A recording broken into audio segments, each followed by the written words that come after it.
Tonight we're diving into the fascinating world of ancient Egypt's pharaohs, where mortals became gods and divine kings ruled the eternal Nile for over 3,000 years. Get cozy, settle in with perhaps a warm cup of herbal tea, and let me know in the comments where in the world you're listening from tonight.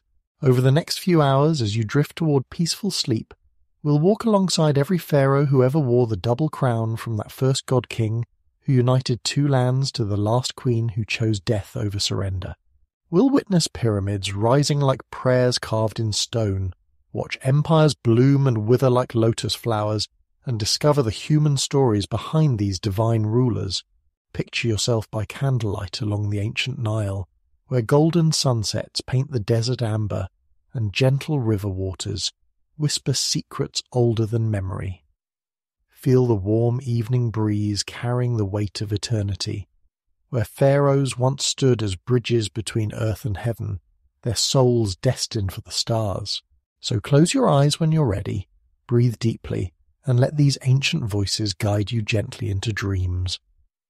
Our journey begins in the shadows of prehistory, when Egypt was not yet one kingdom, but many scattered tribes along a sacred river. Long before the Great Pyramids cast their shadows across golden sands, before pharaohs wore the double crown or claimed kinship with the gods, the Nile Valley was home to countless small kingdoms, each no larger than a day's walk along the riverbank. Picture this ancient world of 4000 BCE, where time moved with the rhythm of flood and renewal, and the great river was not yet the unified highway of empire, but a series of separate realms, each with its own chieftain, its own gods, its own dreams. The morning mist would rise from the sacred waters as it does still today, wrapping reed boats in gossamer veils as fishermen cast their nets into currents that had flowed since the world was young. Along the banks, scattered villages of mud brick houses clustered like sleeping cats in the sun, their walls painted with simple spirals and riverbirds, the first tentative steps toward the art that would one day adorn royal tombs. These were not primitive people, though they lived in a simpler age. In their workshops, potters shaped vessels with elegant curves, painting them with scenes of dancing figures and boats with high, curved prows. The first attempts at writing appeared on these vessels, not yet the complex hieroglyphs that would tell the stories of pharaohs, but simple marks that spoke of ownership, of trade, of the human need to leave traces in clay and stone. The chieftains of these river kingdoms bore names that echoed dimly through the millennia. In Upper Egypt, where the Nile carved its path through sandstone cliffs, rulers like the legendary Scorpion King emerged from prehistoric shadows, their power measured not in vast territories, but in the loyalty of their people and the blessing of the floods. Archaeological fragments whisper their stories, ceremonial mace heads carved with scenes of victory, ivory labels that once identified grave goods, the earliest royal graves where servants were buried alongside their masters to serve them in the afterlife. These scattered rulers fought and traded, formed alliances that lasted a season, and enmities that endured for generations. Some controlled the papyrus marshes where the river spread into countless channels. Others ruled the desert margins where gold glinted in quartz veins, or the trading posts where goods from distant Nubia entered the valley. Each believed themselves chosen by the gods, but their gods were local deities, river spirits and sky powers, crocodile gods and falcon lords, each supreme only within sight of their shrine. The rhythm of their lives followed the eternal wheel of the Nile. When the flood came each summer, turning the valley into a vast lake dotted with villages like islands, life contracted to the high ground. When the waters receded, leaving behind rich black silt, communities spread across the fertile margins to plant barley and emmer wheat. In the low season, when the river ran its slenderest, there was time for warfare, for raiding neighbouring territories, for the endless competition that would eventually forge unity from chaos. Trade goods moved slowly up and down the river, ivory and gold from the south, cedar wood from Lebanon, lapis lazuli from Afghanistan that had travelled trade routes older than memory. Each transaction required negotiation between rulers who spoke different dialects, worshipped different gods, measured time by different festivals. Yet something deeper was stirring a shared culture of the river, a common understanding that all who lived by the Nile were somehow kin. As centuries turned like the slow wheel of seasons, patterns began to emerge. Stronger kingdoms absorbed weaker ones. Marriage alliances created temporary unity. The gods themselves began to merge and blend, a falcon god of one region, becoming identified with the sky god of another, creating the complex divine family that would one day legitimize pharaonic rule.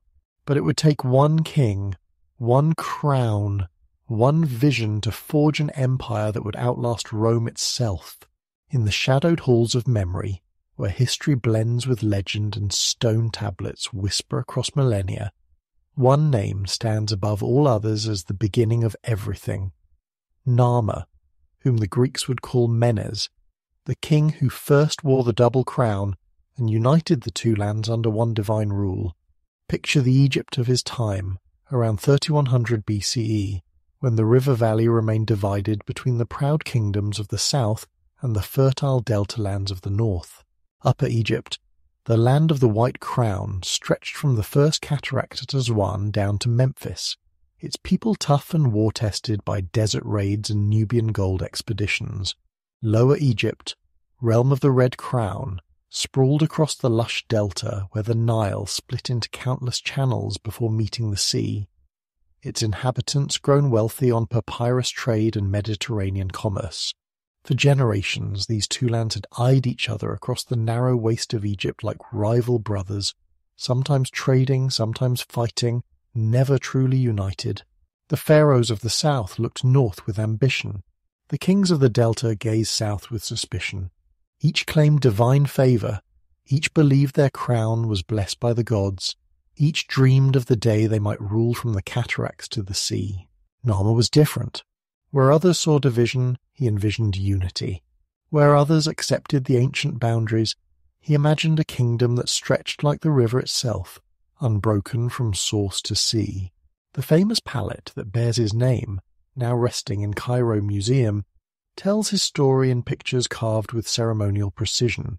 On one side we see him wearing the white crown of Upper Egypt, raising his mace to strike down a northern enemy. On the other side he processes in triumph wearing the red crown of Lower Egypt, walking among the decapitated heads of his foes. But the Narmer palette tells a deeper story than simple conquest. Notice how the artist shows the king assuming both crowns, becoming something new, not merely a southern pharaoh who conquered the north, but a ruler transformed by unification into something unprecedented. The first pharaoh of both lands, the living bridge between Upper and Lower Egypt. The sacred ceremony of unification must have been a spectacle beyond imagining. Picture the great courtyard at Memphis, the city Narmer founded at the junction of the two lands, where the narrow river valley meets the spreading delta. Representatives from every nome and district would have gathered, priests carrying the standards of local gods, nobles in their finest white linen, craftsmen who had laboured to create a crown unlike any seen before. The moment of transformation came when the white crown of the south and the red crown of the north were joined into one. This wasn't merely a political act, but a cosmic event, the recreation of order from chaos, the reflection on earth of divine harmony. As the combined crown settled on Narmer's head, he became something more than human, the first pharaoh, the living Horus, the divine king who embodied both lands and answered to gods alone. Memphis became his capital not by accident but by cosmic design. Located at the precise point where Upper Egypt met Lower Egypt, it was the physical manifestation of unity, the place where the two lands became one. Here Narmer built the first palace complex, established the administrative systems that would govern a unified kingdom, and created the rituals of divine kingship that would endure for 3 millennia. The early hieroglyphs from his reign show us a transformation in how power was understood. Before Narmer, kings were strong men blessed by local gods. After him, pharaohs were gods themselves, divine beings temporarily housed in human flesh to rule as heaven's representatives on earth. This wasn't mere propaganda, it was a fundamental reimagining of what it meant to be king. And so began a line of god-kings that would stretch unbroken for 3,000 years. The concept rippled outward from Memphis like circles on still water. The pharaoh was no ordinary king, but the living Horus, the divine falcon who soared above mortal men and spoke with the voice of heaven itself. In the centuries following Narmer's unification, this revolutionary idea of divine kingship took root, grew, and blossomed into a system of rule unlike anything the world had ever seen. The early pharaohs, men with names that ring like distant thunder across time, Den, Jet, Qua, Semoket, were not content to simply rule as Narmer had. Each sought to deepen and refine the divine nature of pharaonic power, to make the connection between earth and heaven ever more perfect, ever more absolute. They were architects not just of monuments, but of the very concept of sacred kingship. Den, whose name means he who brings the water, ruled for more than 50 years and transformed the administrative machinery of divine rule. Under his guidance, scribes developed the complex hieroglyphic writing system that would preserve royal names and deeds for eternity. His tomb at Abydos contained the first stone-paved burial chamber, as if mud brick were no longer worthy to house a god's earthly remains. Ivory labels from his tomb show him performing the ritual race of the Sed festival, the ceremony that renewed his divine power and proved his fitness to rule both lands. The Sed festival itself reveals how deeply the early pharaohs understood their divine role. Every 30 years, or when the king's strength began to wane, this sacred ceremony would unfold across several days of elaborate ritual. The pharaoh would run a ceremonial course between markers representing Upper and Lower Egypt, symbolically renewing his claim to both lands. He would receive the renewed blessing of every god in the pantheon, sit upon thrones representing North and South, and undergo a mystical death and rebirth that restored his divine essence. Jet, he of the serpent, pushed the boundaries of royal divinity even further. His tomb complex at Abydos was surrounded by hundreds of subsidiary burial servants, craftsmen, guards, and court officials who were buried alive to serve their god-king in the afterlife. This wasn't cruelty, but cosmic necessity. A divine pharaoh required a divine court, and death was merely a transition to a more perfect form of service. The early pharaohs developed an entire theology of kingship that would endure until the last Ptolemy wore the double crown. They were simultaneously human and divine, mortal and eternal, earthly rulers and cosmic forces. As living Horus, they embodied the sky god who soared above all creation. At death, they became Osiris, the divine king of the underworld. Their successor immediately became the new Horus, ensuring that divine rule never wavered, never weakened, never broke its connection with heaven. Royal names reflected this divine nature. Each pharaoh bore 5 sacred names that linked him to different aspects of divinity. The Horus name that identified him with the falcon god, the two ladies' name that showed his mastery of both Upper and Lower Egypt, the golden Horus name that spoke of his eternal nature, the throne name that announced his divine appointment, and the birth name given by mortal parents but transformed by coronation into something holy. The great tombs at Abydos and Saqqara from this early period reveal pharaohs who thought not in years but in eternities. These weren't simply graves, but eternal palaces where the divine king would rule in the afterlife just as he had ruled on earth. The walls were lined with goods that reflected both royal wealth and cosmic necessity. Golden jewellery that caught the light of celestial fires, ivory game boards for playing senet in eternity, stone vessels that would never wear or break, weapons for defending divine order against the forces of chaos, administrative networks spread outward from Memphis like the channels of the Nile, carrying royal decrees to every corner of the unified kingdom. Governors appointed by the pharaoh ruled in his name, bearing his seal and speaking his words. Taxes flowed riverward toward the capital in the form of grain, gold, cattle, and crafted goods. The entire kingdom became an extension of the pharaoh's divine will, organized and efficient in ways that still impress modern administrators. As centuries turned like the eternal wheel of the Nile, the pharaohs grew ever more godlike. In the shadow of this growing divine power, one pharaoh would forever change how gods walked upon the earth. Djoser, whose name means Holy One, came to the throne around 2670 BCE, with a vision that would literally reach toward heaven itself. Until his reign, Even the most sacred pharaohs had been buried in Mastaba's low rectangular tombs of mud brick that hugged the earth like sleeping beasts. But Djoser dreamed of something unprecedented, a stairway to the stars, a monument that would bridge the gap between mortal earth and eternal sky. The architect of this revolutionary vision was a man whose name would echo through Egyptian memory for 3,000 years. Imhotep. More than just a builder, he was the pharaoh's vizier, high priest, physician, and sager mind so brilliant that later generations would worship him as a god of wisdom and healing. Picture him standing beside his pharaoh on the dusty plateau of Saqqara, gesturing toward the sky as he explained his impossible dream. A tomb built not of temporary mud brick, but of eternal stone, rising in great steps toward the realm of the gods. The step pyramid that emerged from Imhotep's vision changed everything. Rising 62 meters above the desert floor, it was humanity's first monumental stone building, the moment when mortals dared to challenge eternity with architecture. Each of its 6 great steps represented a stage in the pharaoh's divine ascent, climbing ever higher toward the circumpole stars that never set, never died, never forgot their eternal dance around the pole of heaven. The innovation was breathtaking in its audacity. Where previous tombs had used sun-dried mud bricks that would crumble back to earth within centuries, Djoser's pyramid was built from limestone blocks, fitted so precisely that a knife blade could barely slip between them. This wasn't just construction.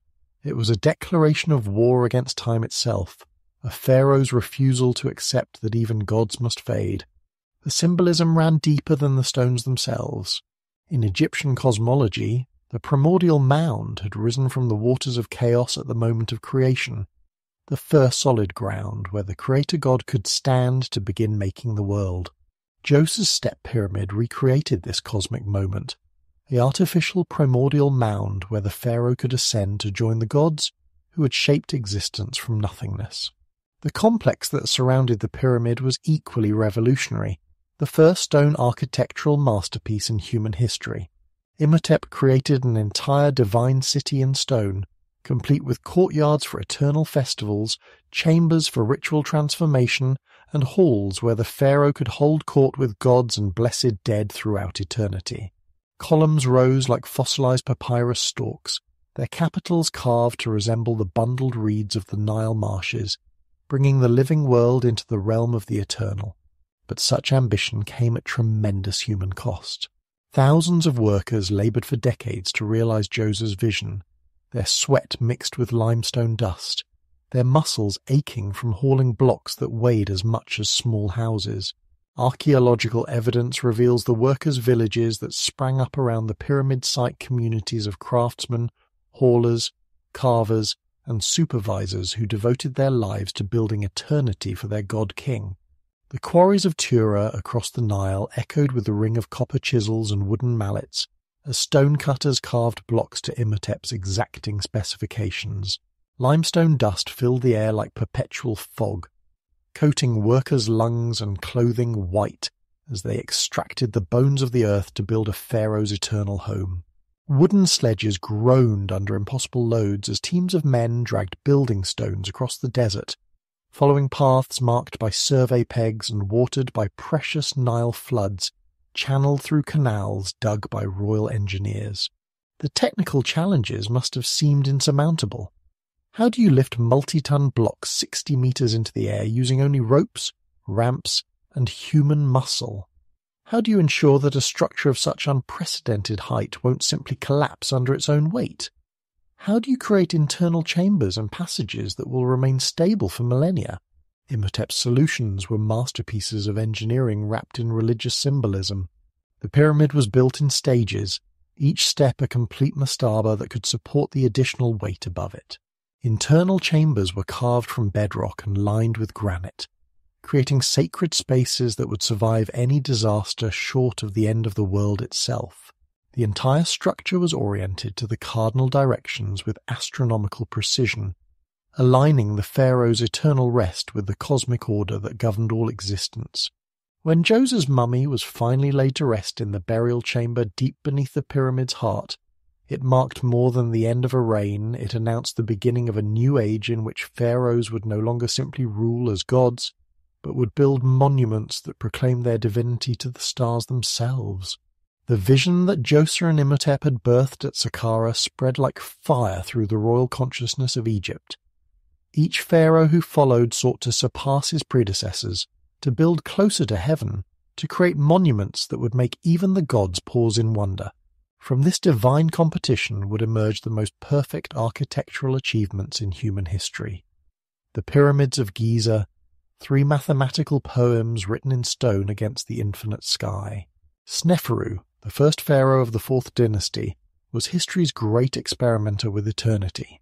His reign was a 30-year workshop of pyramid building, a series of magnificent failures that taught the hard lessons necessary for perfection. At Meidum, he attempted to transform an existing step pyramid into a true pyramid with smooth sides, but the structure's foundation couldn't support the additional weight. The outer casing collapsed, leaving behind a tower that locals would later call False Pyramid. Undeterred, Sneferu moved to Dashur and began again. The bent pyramid that resulted is one of history's most poignant monuments. A pharaoh's dream literally bent under the weight of ambition. Halfway through construction, the architects realized that the angle was too steep, the structure too heavy for its base. Rather than abandon the project, they reduced the angle, creating the distinctive bent profile that gives the pyramid its name. It stands today as a testament to the learning process of divinity, a god-king's willingness to accept imperfection in pursuit of eternal perfection. But Sneferu's masterpiece was yet to come. The Red Pyramid, also at Dashur, rose with the correct angle from the beginning, its red limestone blocks gleaming like garnets in the desert sun. At 104 meters tall, it was the first true pyramid successfully completed, and when Sneferu's mummy was finally laid to rest in its burial chamber, he had achieved what no pharaoh before him had managed, a smooth-sided pyramid that reached toward heaven with mathematical precision. Yet even Sneferu's achievements paled before the cosmic ambition of his son. Khufu, whose name means he protects me, came to the throne around 2589 BCE with a vision that still takes the breath away 4.5 millennia later. The Great Pyramid that he commanded to be built at Giza was nothing less than a recreation of the primordial mound in perfect mathematical form, a man-made mountain that would stand as the tallest human structure on Earth for over 38 centuries. The statistics alone stagger the imagination. 146 meters tall, built from approximately 2.3 million stone blocks, each weighing between 2 and 15 tons. The base covers 13 acres, so perfectly level that it varies by no more than 2 centimeters from corner to corner. The internal passages and chambers were carved with such precision that they could serve as surveying instruments, the angles calculated to alignments with stars that would remain constant throughout eternity. For over 20 years, the Giza Plateau thundered with the sounds of construction on a scale never before attempted. Ramps spiraled around the growing pyramid like the coils of a cosmic serpent, carrying endless processions of workers hauling limestone blocks from the quarries. The harbour created specially for the project channeled Nile floodwaters directly to the pyramid's base, allowing granite blocks from Aswan 800 kilometres to the south to be floated directly to the construction site. The workers who built Khufu's eternal home were not slaves, as Hollywood would have us believe, but proud craftsmen fed on bread, garlic and onions, their bones showing evidence of medical care when they were injured and proper burial when they died. Their villages spread across the plateau like temporary cities, complete with bakeries that produced thousands of loaves daily, breweries that supplied workers with nutritious beer, and workshops where specialized craftsmen created the copper tools, wooden sledges, and rope systems that made the impossible possible. In the pyramid's shadow, Khufu's son Khafra raised his own monument to eternity, slightly smaller than his father's, but built on higher ground so that it appears equally tall from most angles. More than just a pyramid, Khafra created the Great Sphinx, a lion's body with a pharaoh's face, carved from a natural outcrop of bedrock left behind by the pyramid builders. This creature of stone has gazed eastward toward the rising sun for over 4,000 years, its human eyes holding intelligence, its lion body representing divine power, its eternal vigil protecting the sacred grounds of the dead. The smallest of Giza's three great pyramids belongs to Menkaure, grandson of Khufu, whose monument completes the sacred geometry of the complex. Though only 65 meters tall, it was built with extraordinary care and partly encased in red granite that gleamed like polished fire in the desert sun. Menkaure's pyramid proves that size was never the only measure of divine ambition. Sometimes perfection mattered more than scale. The villages that supported these cosmic construction projects reveal lives dedicated to dreams of eternity. Archaeologists have uncovered bakeries with ovens large enough to feed thousands, dormitories where workers slept between shifts, and cemeteries where the pyramid builders were buried with model tools and boats to serve them in their own afterlives. These were communities bound together by shared purpose, craftsmen who knew they were creating wonders that would outlast empires. The astronomical alignments built into the Giza pyramids show minds that thought in cosmic terms. Internal passages point towards circumpolar stars that represented the pharaoh's eternal destination. The pyramid's positions mirror the constellation of Orion, which the Egyptians identified with Osiris, the god of the afterlife. Every measurement, every angle, every stone block was placed according to mathematical principles that connected earthly monuments with celestial eternities. As the Great Pyramid Age reached its zenith, the pharaohs began to articulate more clearly than ever before the precise nature of their divine power.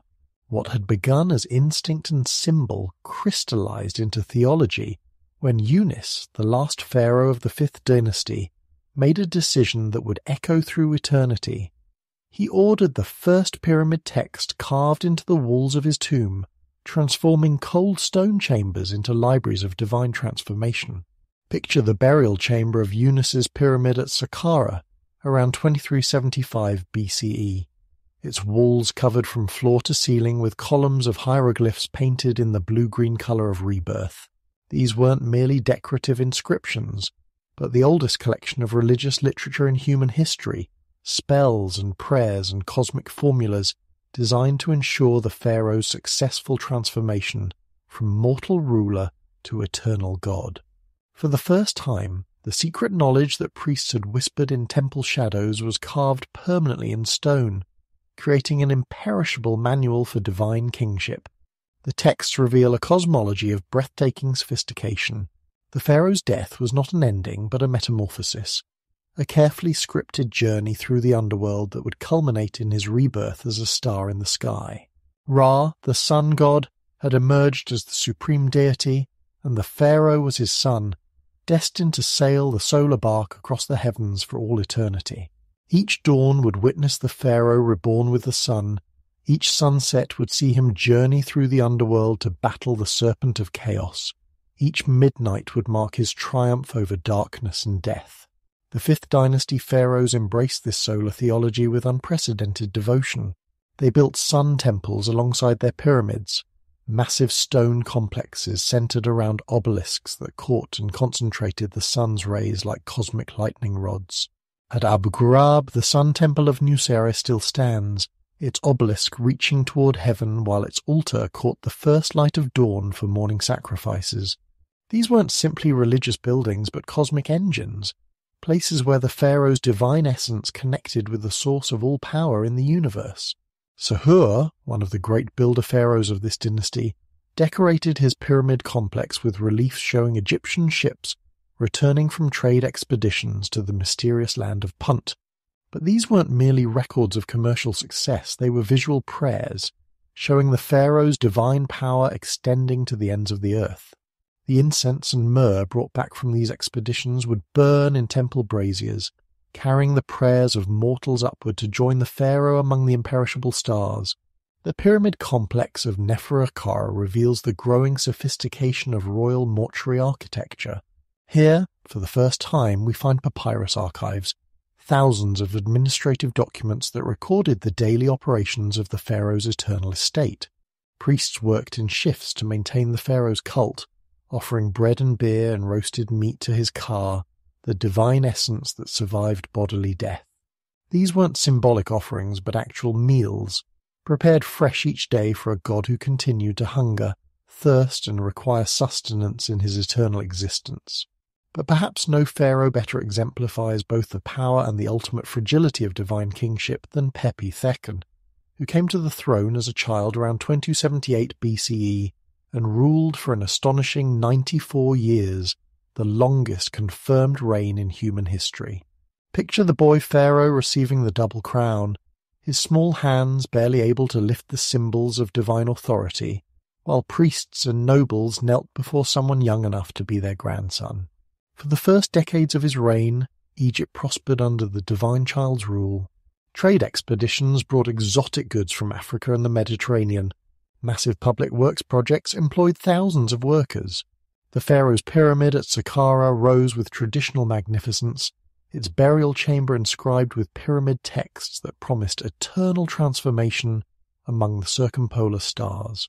But as Pepi II aged, something unprecedented began to happen. The very longevity that proved his divine favour gradually became a source of weakness. Governors who had been appointed as young men grew old and died, passing their positions to sons who had never known any pharaoh but Pepi II. Provincial nobles began to think of themselves as hereditary rulers rather than royal appointees. The divine aura that had sustained pharaonic power for 8 centuries slowly began to dim. The weight of time pressed down upon the aging god-king like the limestone blocks of his pyramid. Officials who had once competed for the honour of royal service began to assume that their positions were hereditary rights. Provincial temples stopped sending their proper tribute to Memphis. Trade networks that had operated for centuries began to fragment as local rulers decided they no longer needed royal permission to deal with foreign merchants. What happens when a god grows old and weak while still claiming divine authority? What becomes of a system built on the pharaoh's connection to cosmic order when that connection appears to weaken with age?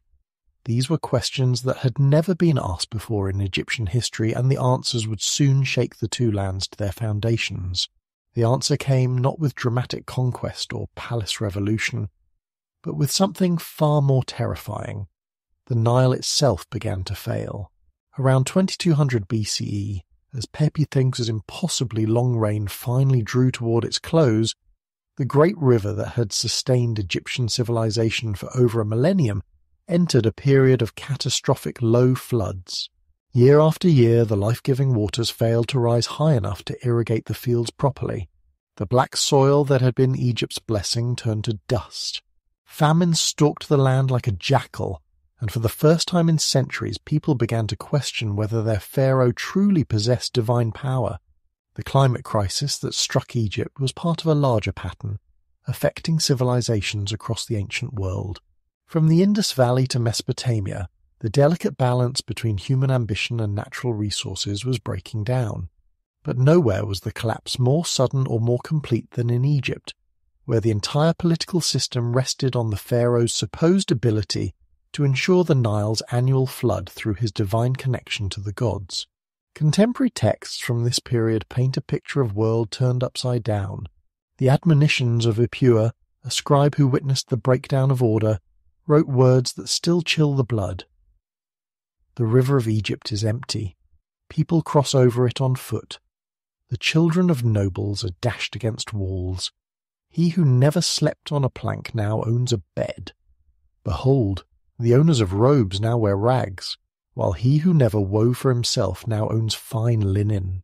The centralized government that had held Egypt together since Narmer's unification began to fragment like pottery dropped on stone. Provincial governors, their loyalty to Memphis weakened by Pepi II's prolonged reign, declared themselves independent pharaohs of their own territories. The unified kingdom split into competing realms, each claiming legitimate divine authority, each wearing crowns that sparkled with diminished glory. Archaeological evidence reveals the human cost of this political fragmentation. Cemeteries from this period show increased signs of malnutrition and violence. Trade goods become scarce in sites throughout the Nile Valley. Construction of major monuments virtually ceased, as if the divine energy that had powered pyramid building for 5 centuries had simply evaporated like water in the desert sun. In the northern capital of Memphis, a series of weak pharaohs struggled to maintain the fiction of unified rule. The 7th and 8th dynasties produced dozens of kings whose reigns lasted mere months or years, their names barely surviving in fragmentary king lists. These were shadow pharaohs, divine kings whose divinity had been drained away by the kingdom's visible decay, rulers who wore the double crown while controlling little more than the immediate vicinity of their palaces. Meanwhile, in the south, the ancient city of Thebes began to stir with new ambitions. Local rulers there, styling themselves as pharaohs of Upper Egypt, looked northward with the same acquisitive eyes that Narmer had turned toward the delta 15 centuries earlier. They began to speak of reunification, of restoring back the cosmic order that kept chaos at bay to a land that had forgotten how to be whole. The breakdown of central authority unleashed forces that would reshape Egyptian consciousness forever. Provincial nobles began commissioning their own tombs with royal prerogatives, painting themselves in poses once reserved for pharaohs, claiming direct access to the gods without royal intermediation. This democratization of the afterlife would permanently change how Egyptians thought about death, divinity, and the relationship between rulers and ruled. Literature from this dark period reveals a profound crisis of faith. The Song of the Harper, inscribed in several tombs, questions the very foundations of Egyptian belief. None return from there to describe their needs, to calm our hearts until we reach the place where they have gone. Make holiday, do not tire of it. No one takes his goods with him, and none who depart ever come back. Yet even in this darkness, seeds of renewal were taking root. In Thebes, a family of provincial governors was quietly building the military and administrative capabilities that would one day reunite the fractured kingdom. They watched and waited, gathering strength like a flame that refused to be extinguished, preparing for the moment when they would march north to restore the glory of unified divine kingship. The Nile still flowed, though weakly. The sun still rose each morning, though it seemed to shine upon a diminished world. And in the southern temples, priests still whispered prayers to gods who had not abandoned Egypt entirely, merely withdrawn their favour until mortals remembered how to serve them properly. The first intermediate period was ending not with conquest or sudden transformation, but with the slow, patient preparation of new pharaohs who would prove once again that divine kingship, though it might bend and crack, could never be permanently broken. Like a flame waiting to become a fire, Thebes prepared to illuminate the darkness.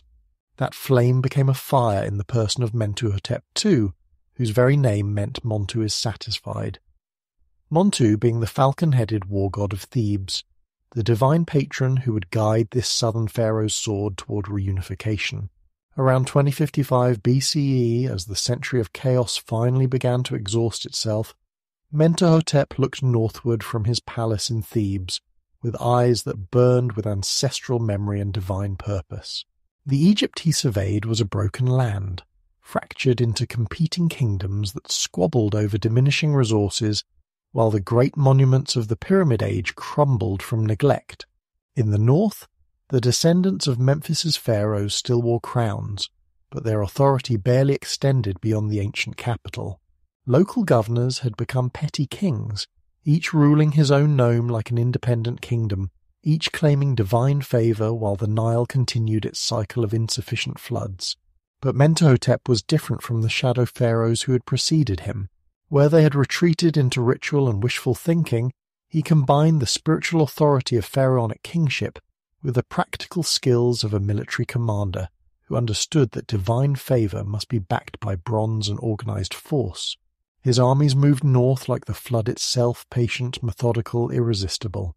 The reunification campaign took decades, not years. Each nome had to be conquered separately, each local ruler either defeated in battle or convinced to submit to Theban authority. Archaeological evidence from sites throughout Middle Egypt reveals the careful, systematic nature of Mentuhotep's advance. Fortified positions were besieged and captured. Administrative centres were occupied and their records transferred to Theban scribes. Local temples were restored but placed under the supervision of priests loyal to the southern pharaoh.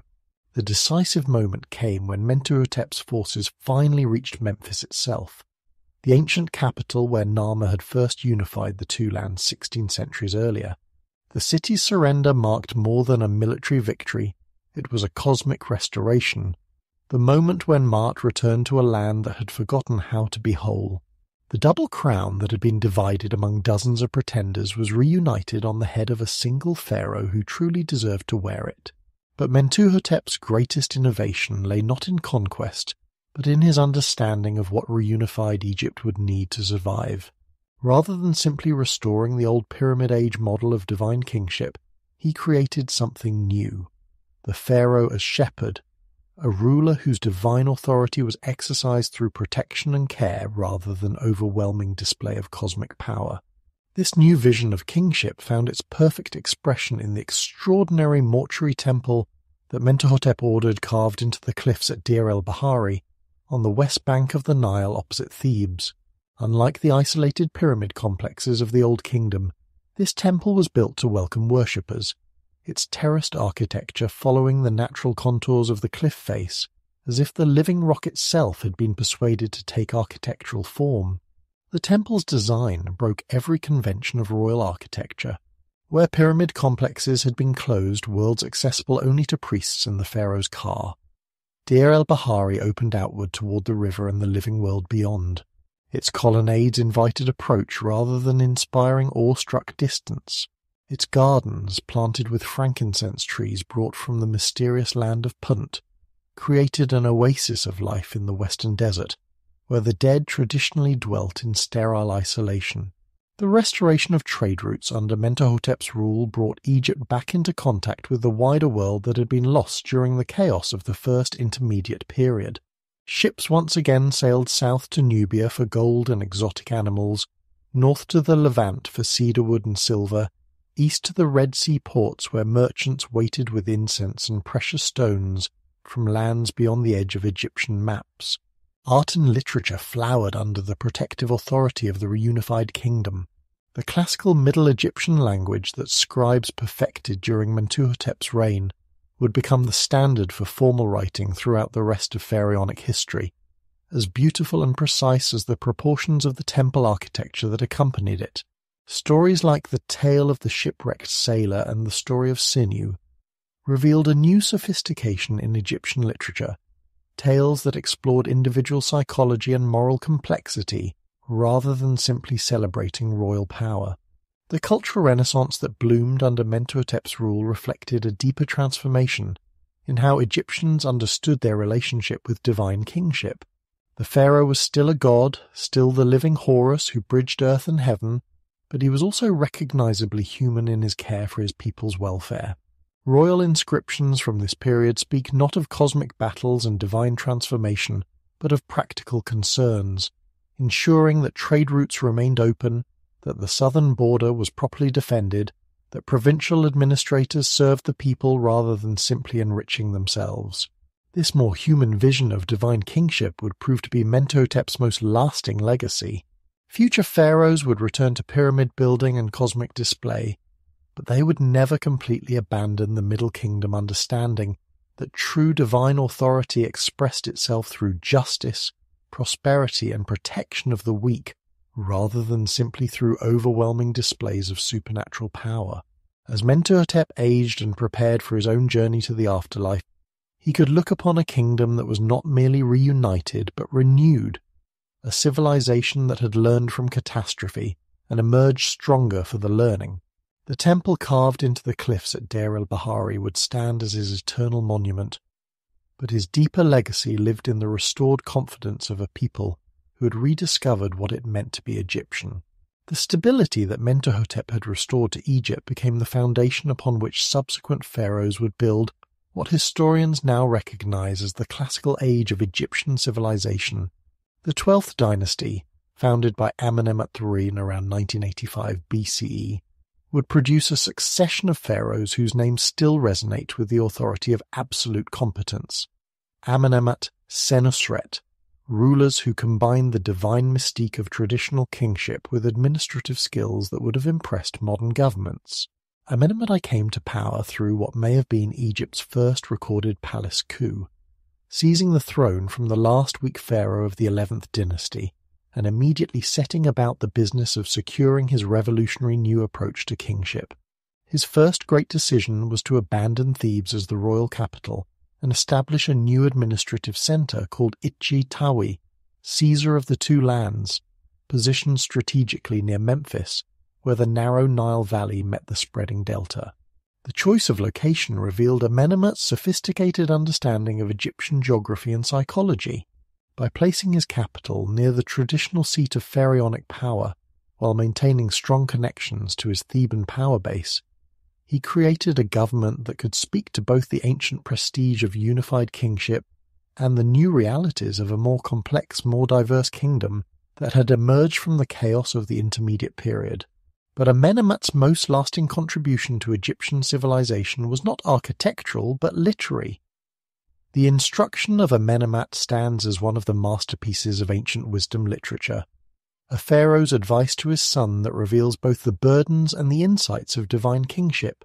Written as if by the pharaoh's ghost speaking from beyond death, the text warns, "Trust no brother, know no friend, make no intimates, for when you sleep guard your heart yourself, because a man has no people on the day of woe." These were not the words of a tyrant, but of a ruler who had learned through bitter experience that the loneliness of absolute power was the price of maintaining the stability that his people required. The instruction reveals a pharaoh who understood that divine kingship was not a privilege to be enjoyed, but a burden to be carried, a sacred responsibility that demanded the sacrifice of personal happiness for the greater good of the kingdom. The pharaohs who followed Amenemhat I refined and perfected his model of competent divine rule. Senesretmen, the man of the goddess Usret, combined his father's administrative genius with a builder's vision that filled Egypt with temples and monuments that spoke not of personal glory, but of national renewal. His masterpiece, the Temple of Karnak near Thebes, began as a modest shrine to Amun-Ra, but would grow over subsequent centuries into the largest religious complex ever built.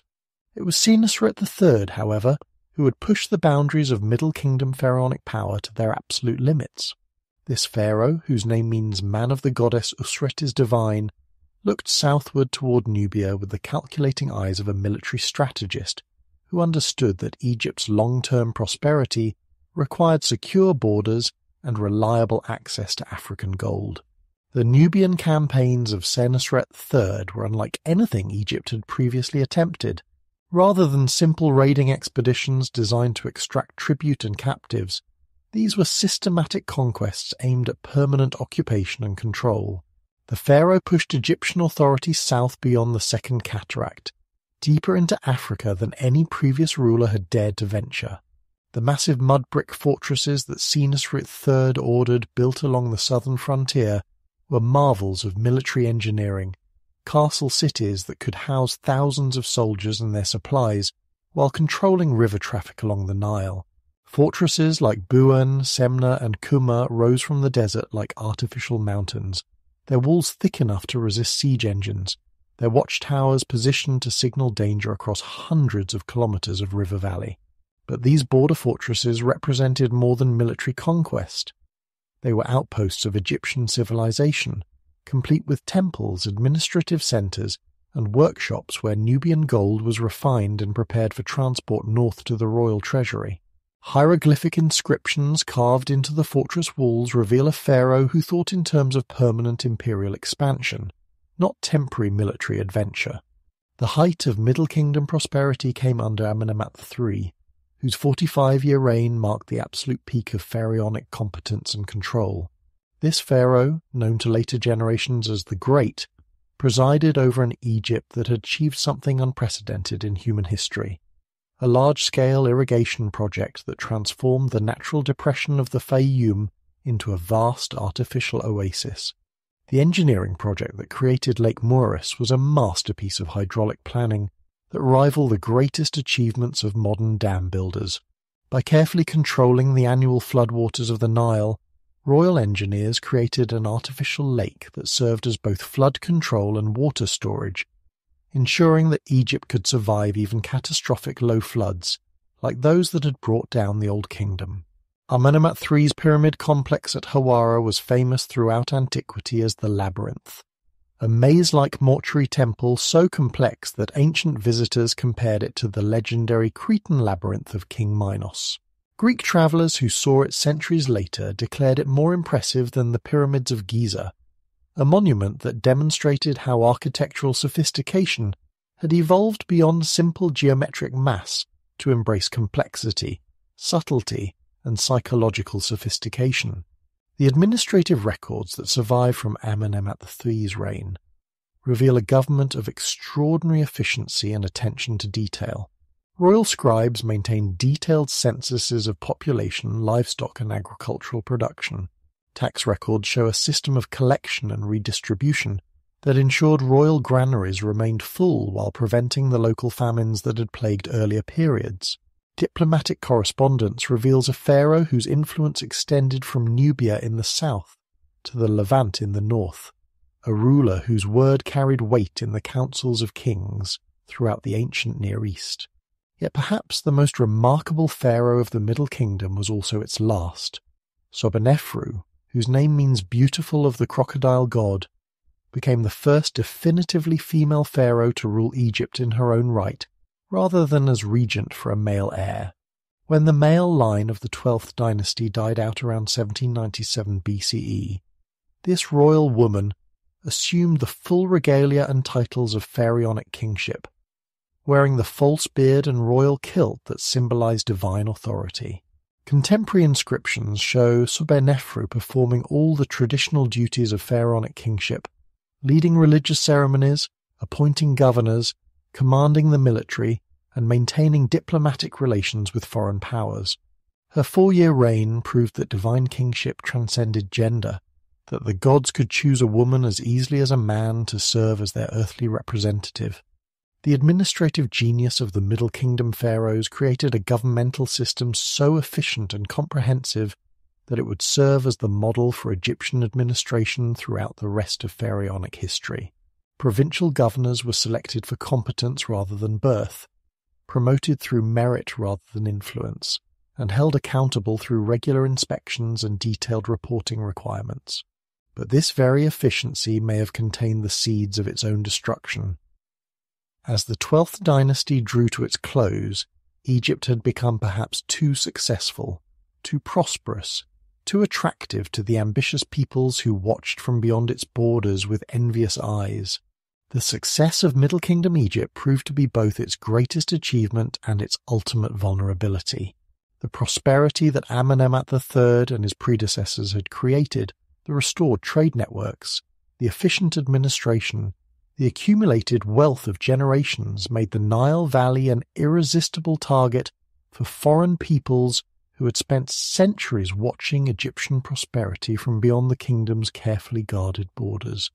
Around 1650 BCE, as the 13th dynasty struggled with a succession of weak pharaohs who lacked the competence of their 12th dynasty predecessors, a new force appeared in the Nile Delta.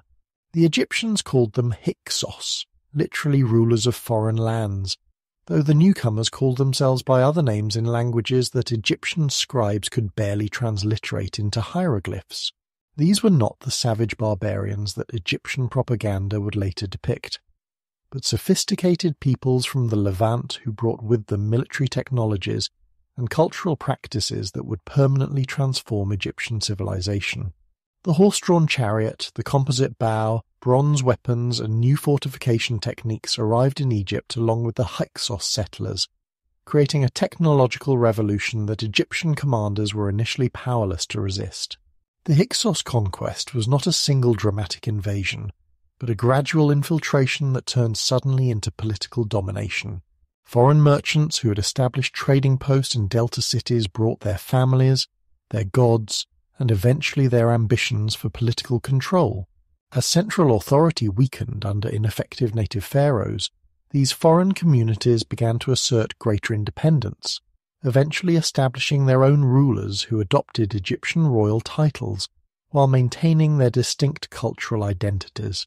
The capital that the Hyksos established at Avaris in the eastern delta reveals the sophisticated nature of their rule. Archaeological excavations have uncovered palaces built in Canaanite architectural styles, temples dedicated to foreign gods like Baal and Astarte, and workshops that produced luxury goods combining Egyptian craftsmanship with Levantine artistic motifs. This was not a simple military occupation, but a complex cultural fusion that created something genuinely new in the ancient world.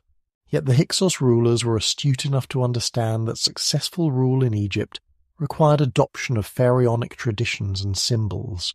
They wore the double crown, claimed divine sanction for their authority, and maintained the administrative systems that had made Middle Kingdom Egypt so prosperous. Some Hyksos pharaohs, like Khian, achieved recognition throughout the ancient Near East, their scarab seals found as far away as Crete and Mesopotamia. The division of Egypt under Hyksos rule created a situation unique in pharaonic history. In the north, foreign pharaohs ruled from Avaris over the wealthy Delta region and maintained diplomatic relations with kingdoms throughout the Mediterranean and the Near East. In the south, native Egyptian pharaohs maintained a truncated kingdom based at Thebes, controlling the Nile Valley south of Memphis and the Nubian territories that Senusret III had conquered 2 centuries earlier. This political division forced both sets of rulers to rethink fundamental assumptions about pharaonic authority.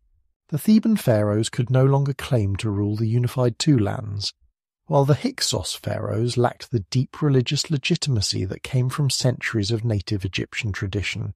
Both sides were compelled to rule more through practical competence than through divine mystique, creating a more pragmatic approach to kingship that would influence Egyptian political culture for centuries to come.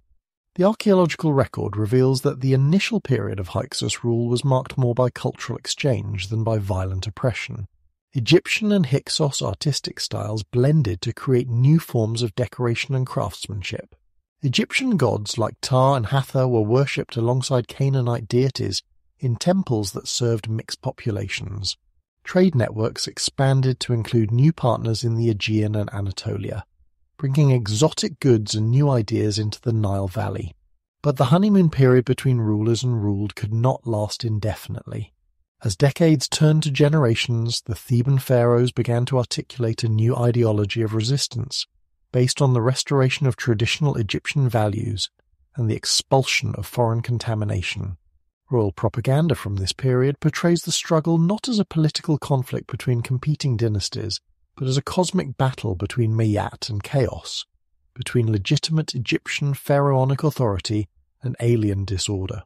The first serious attempt at southern reconquest came under Seqenenre, a Theban pharaoh whose very name meant brave like Ra. Contemporary texts reveal a ruler who combined traditional Egyptian religious conservatism with innovative military tactics learned from careful study of Hyksos warfare. His mummy, discovered in a royal cache at Deir el-Bahri, tells the brutal story of his death. Multiple skull fractures caused by Hyksos weapons, evidence of a pharaoh who died fighting for his vision of restored Egyptian independence. Seqenenre's son, Kamose, inherited both his father's determination and the lessons learned from his defeat.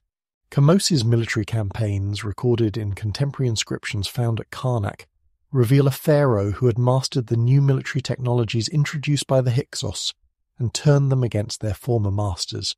Horse-drawn chariots led by Egyptian crews thundered north along the Nile, carrying bronze weapons and composite bows in the service of traditional pharaonic restoration.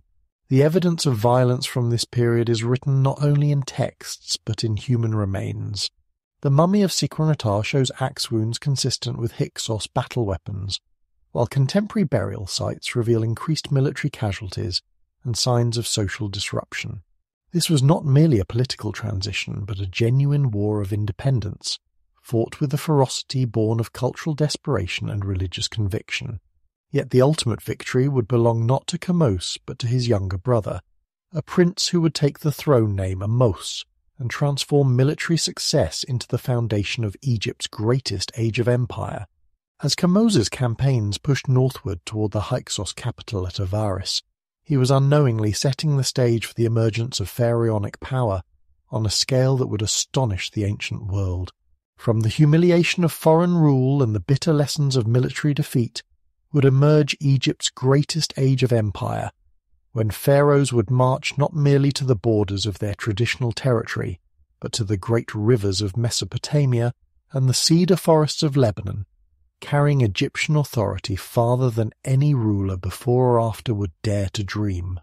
That dream would be realized by a boy king whose name means born of the moon, a prince who inherited a throne shadowed by foreign occupation and the fresh grief of his brother's death. Ahmose was only 10 years old when Kamose fell in battle against the Hyksos, too young to wear armor or lift a sword, yet old enough to understand that the future of Egyptian civilization rested upon his small shoulders. Picture this child standing in the great hall at Thebes, surrounded by generals and priests who looked upon him with mingled hope and desperation, knowing that he represented their last chance to reclaim the ancient glory of the pharaohs. The Egypt that Ahmose inherited was unlike anything his ancestors had known. For over a century, foreign rulers had occupied the fertile delta, their capital at Avaris serving as a constant reminder that Egyptian divine kingship could be challenged, could be defeated, could be replaced by alien gods and unfamiliar customs. The psychological wound cut deeper than any military defeat.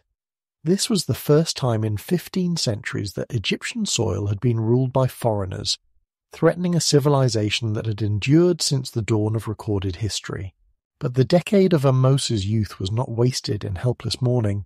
The Theban court used those precious years to absorb the military lessons that Sequenretah and Kamose had learned through bitter experience.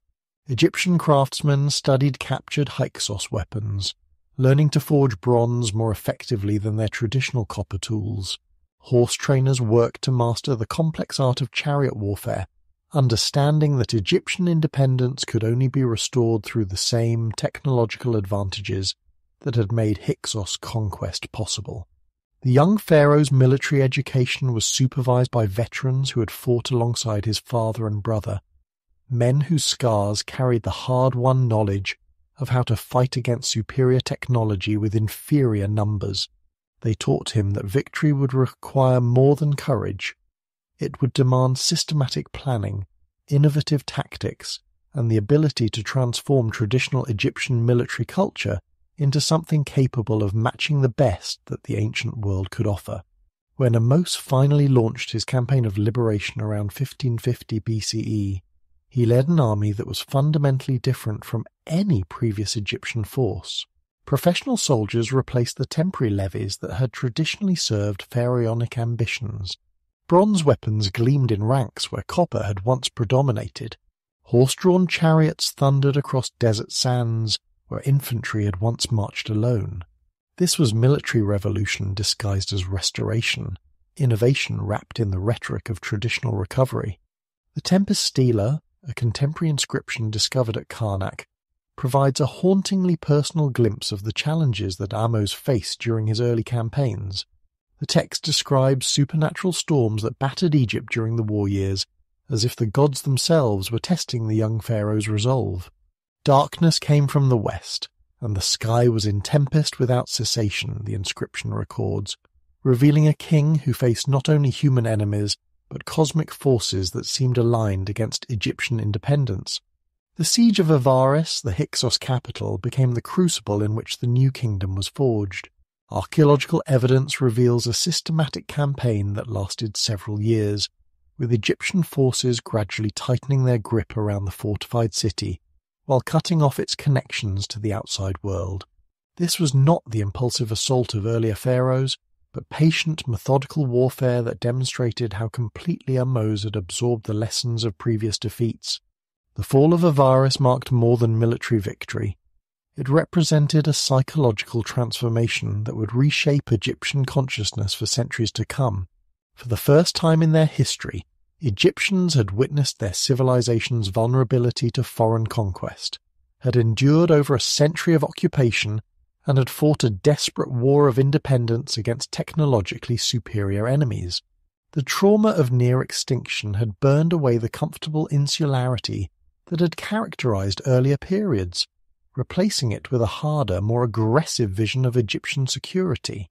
But Ahmose's genius lay not simply in expelling the Hyksos from Egyptian territory, but in understanding that lasting security required Egyptian power to extend beyond traditional borders. Previous pharaohs had been content to defend the approaches to the Nile Valley, but Ahmose looked northward toward the Levant with the calculating eyes of a ruler who understood that the best defense might require offensive action far from home.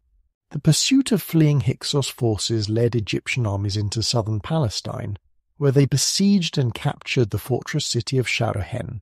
This campaign, lasting 3 years according to contemporary records, was unprecedented in Egyptian military history. Never before had pharaonic forces maintained sustained operations so far from the Nile Valley. Yet Ahmose's soldiers adapted to the challenges of desert warfare, learning to fight in terrain that bore no resemblance to their familiar river valley. The military innovations that Ahmose introduced would define Egyptian warfare for the next 5 centuries. The professional army that emerged from the Hyksos Wars was organized around elite chariot units supported by disciplined infantry armed with bronze weapons.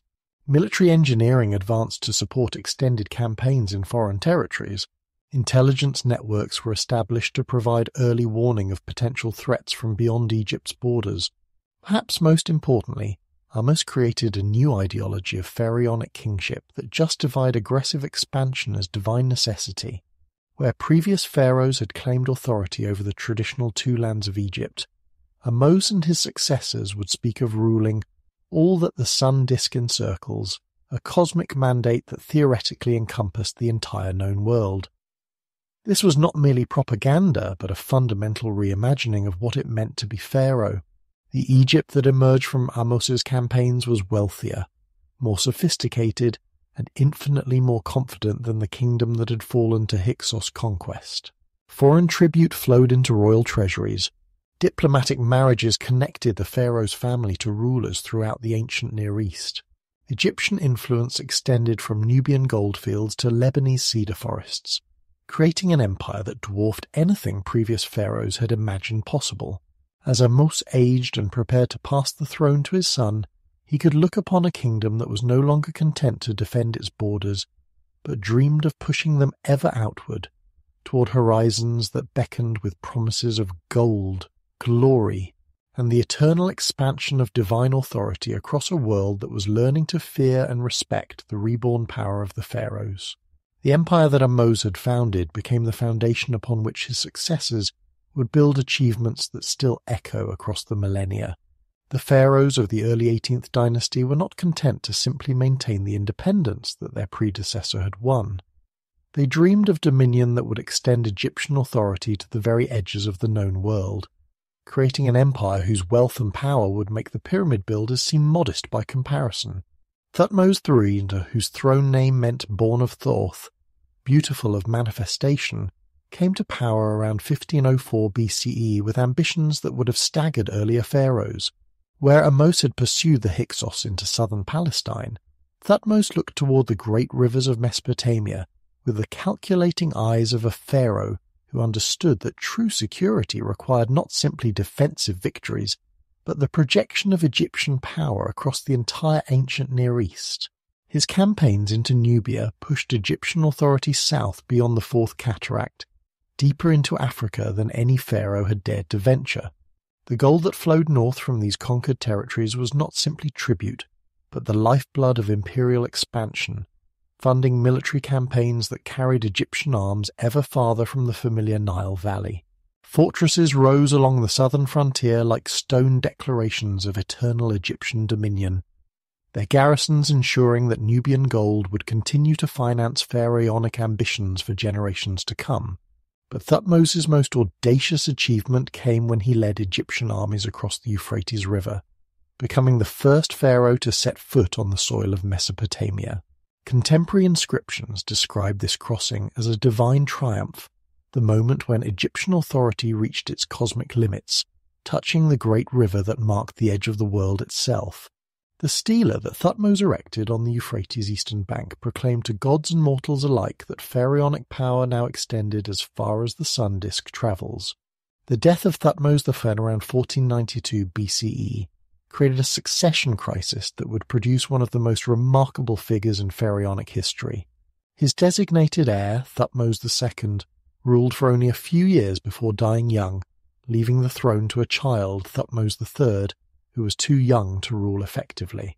According to traditional Egyptian practice, the child's stepmother Hatshepsut should have served as regent until he came of age. Instead, this extraordinary woman made a decision that shocked the ancient world, She claimed the full power and regalia of pharaonic kingship, becoming not simply a queen but a female pharaoh ruling in her own right. Hatshepsut's assumption of divine kingship required a complete reimagining of traditional royal iconography. Official portraits show her wearing the false beard and royal kilt that symbolized pharaonic authority, her feminine features masculinized to conform to the visual language of divine kingship. Temple reliefs depict her performing the traditional ceremonies of pharaonic rule, receiving tribute from foreign lands, leading religious festivals, commanding the loyalty of gods and mortals alike. Her reign, lasting 22 years from approximately 1473 to 1458 BCE, represented a dramatic departure from the military expansionism of her predecessors. Where Thutmose III had conquered through bronze and blood, Hatshepsut built her legacy through trade, diplomacy, and architectural achievement that transformed the landscape of Egypt itself. The peace and prosperity that characterized her rule allowed Egyptian civilization to flourish in ways that constant warfare had made impossible. The mortuary temple that Hatshepsut ordered carved into the cliffs at Deir el-Bahari stands as perhaps the most elegant architectural achievement of the New Kingdom. 3 terraced levels rise against the natural rock face, their colonnades and chapels seeming to grow organically from the living stone itself. This was not simply a tomb, but a theological statement, a building that demonstrated how divine authority could be expressed through harmony with the natural world rather than domination over it. The famous expedition to the mysterious land of Punt that Hatshepsut sponsored around 1470 BCE reveals the sophisticated nature of her diplomatic and commercial vision. Rather than sending armies to conquer exotic territories, she dispatched merchant fleets to establish trading relationships that would benefit both Egypt and its partners.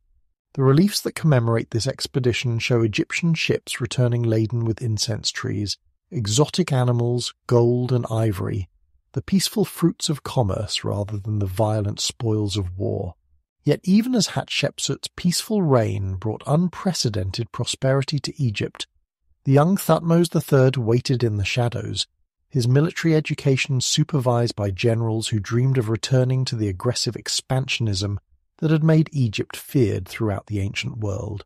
When Hatshepsut's reign finally ended around 1458 BCE, whether through natural death or palace coup remains historically unclear, the stage was set for the most militarily successful pharaoh in Egyptian history.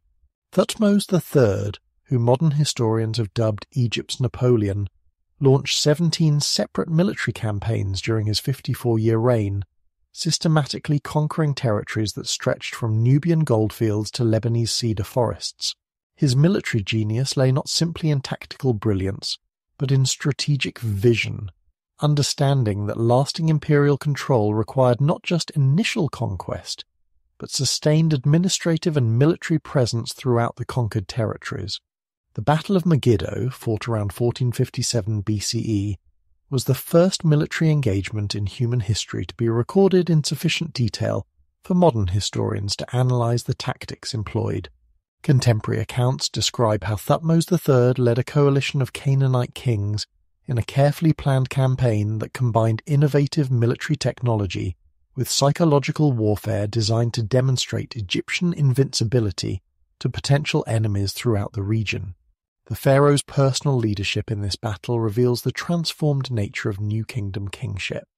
Where Old Kingdom pharaohs had been cosmic figures too sacred to risk in actual combat, Thutmose III fought alongside his soldiers, his divine authority enhanced rather than diminished by his willingness to face mortal danger. The chariot that carried him into battle was not simply a vehicle, but a mobile throne, a platform from which divine authority could be projected across battlefields that stretched far from the Nile Valley.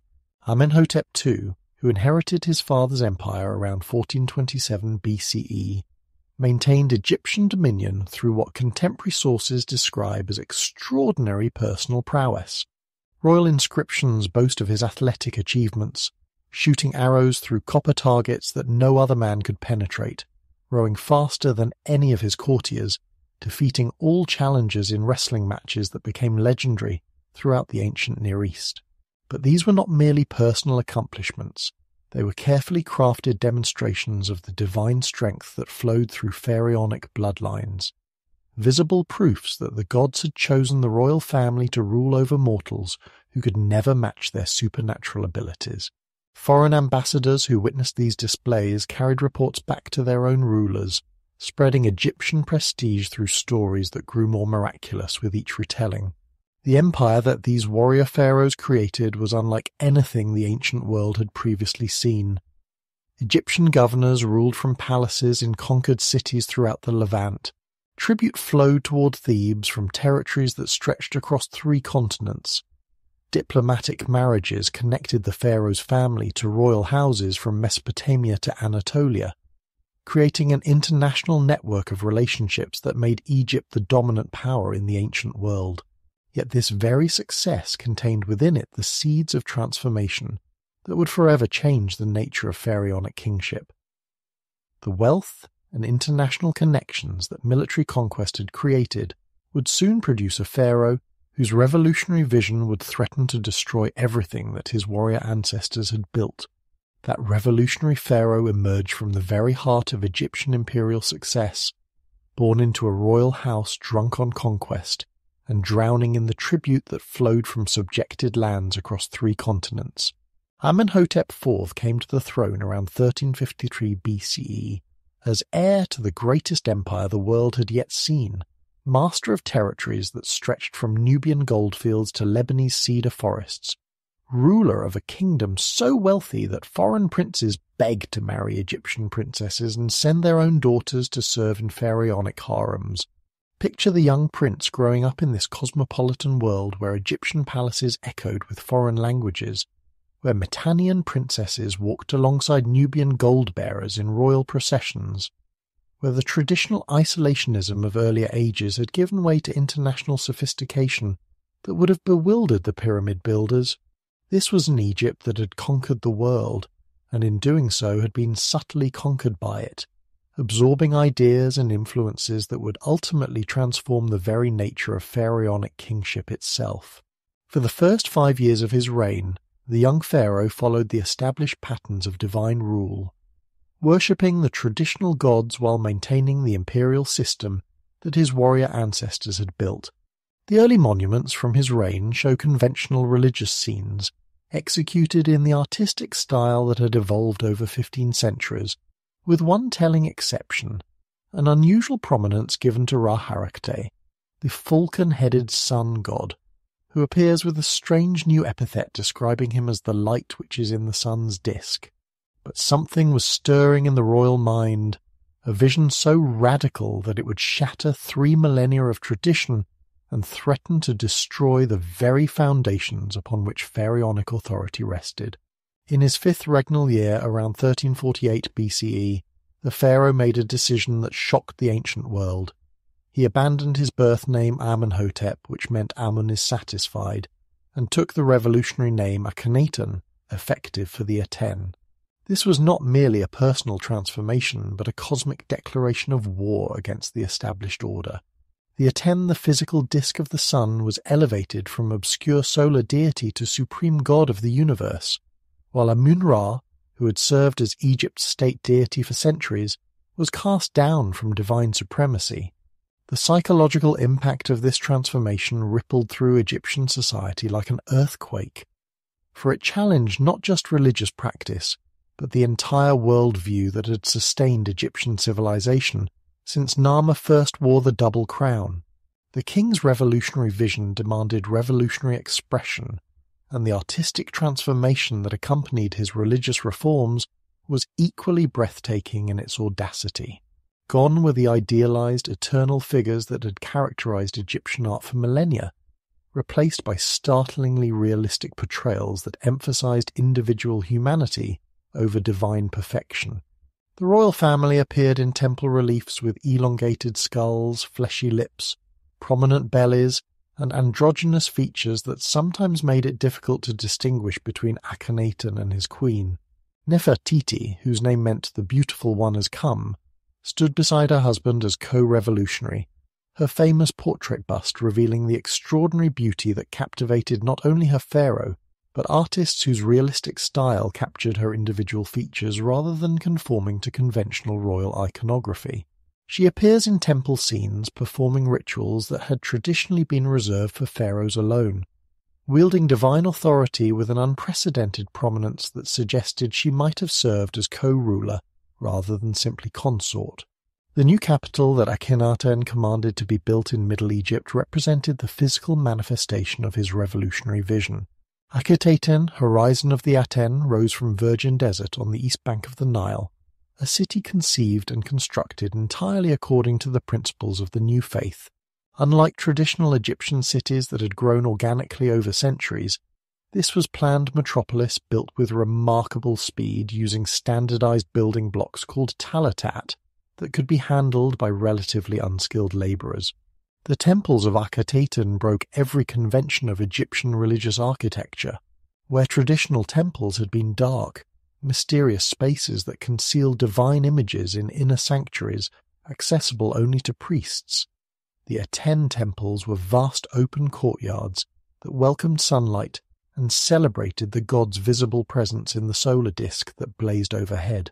Thousands of offering tables spread across these sun-drenched spaces, laden with bread and beer and roasted meat offered directly to the god whose rays ended in tiny hands that seemed to caress the royal family with divine favour. The radical nature of Akhenaten's religious revolution becomes clear when we understand what it destroyed.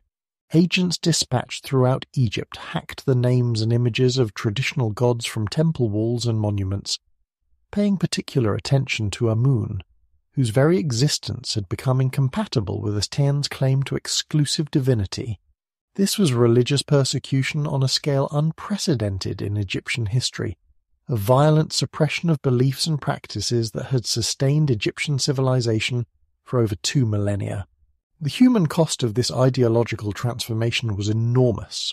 Priests who had served in temples since childhood found their life's work suddenly branded as heresy. Provincial officials who had administered districts in the name of local gods discovered that their authority no longer derived from recognized divine sources. Craftsmen who had spent decades perfecting traditional artistic techniques were forced to abandon their skills in favor of the new realistic style that served Aten's revolutionary demands. But the most catastrophic consequence of Akhenaten's religious obsession was his neglect of the empire that his ancestors had built through blood and bronze. The Amarna letters, diplomatic correspondence discovered in the ruins of Akhetaten, reveal a pharaoh who had effectively abandoned foreign policy in favor of theological speculation. Loyal vassal rulers in Palestine and Syria sent increasingly desperate messages describing Hittite advances and local rebellions, pleading for Egyptian military support that rarely came. Rabadi, the king of Byblos, who had served Egypt faithfully for decades, wrote over 50 letters to Akhenaten begging for help against the aggressive expansion of Abdiashirta of Amuru. But these urgent requests were largely ignored as the pharaoh focused his attention on religious ceremonies and architectural projects. The buffer states that had protected Egyptian interests gradually fell to enemies, who recognized that the pharaoh's attention was turned inward toward his sun god, rather than outward toward imperial responsibilities. The international consequences of Akhenaten's neglect became increasingly apparent as his reign progressed. Egyptian influence in the Levant, built up over 2 centuries of careful diplomacy and military intervention, began to crumble as local rulers realized that pharaonic support was no longer reliable. The Hittite Empire, Egypt's great rival in the north, began to expand southward into territories that had been Egyptian for generations, meeting little organized resistance from a pharaoh whose armies remained stationed at home to guard his revolutionary capital. Even Egypt's most reliable allies began to express doubts about the new regime. Tushratta, king of Mitanni, who had enjoyed close relations with Akhenaten's father, complained bitterly that while Amenhotep III had sent solid gold statues as diplomatic gifts, his son offered only gold-plated items that revealed Egyptian disregard for traditional diplomatic courtesy. Such seemingly minor slights reflected a broader transformation in Egyptian international relations, as the empire built by warrior pharaohs gradually dissolved under the rule of a king who claimed to speak directly with the sun.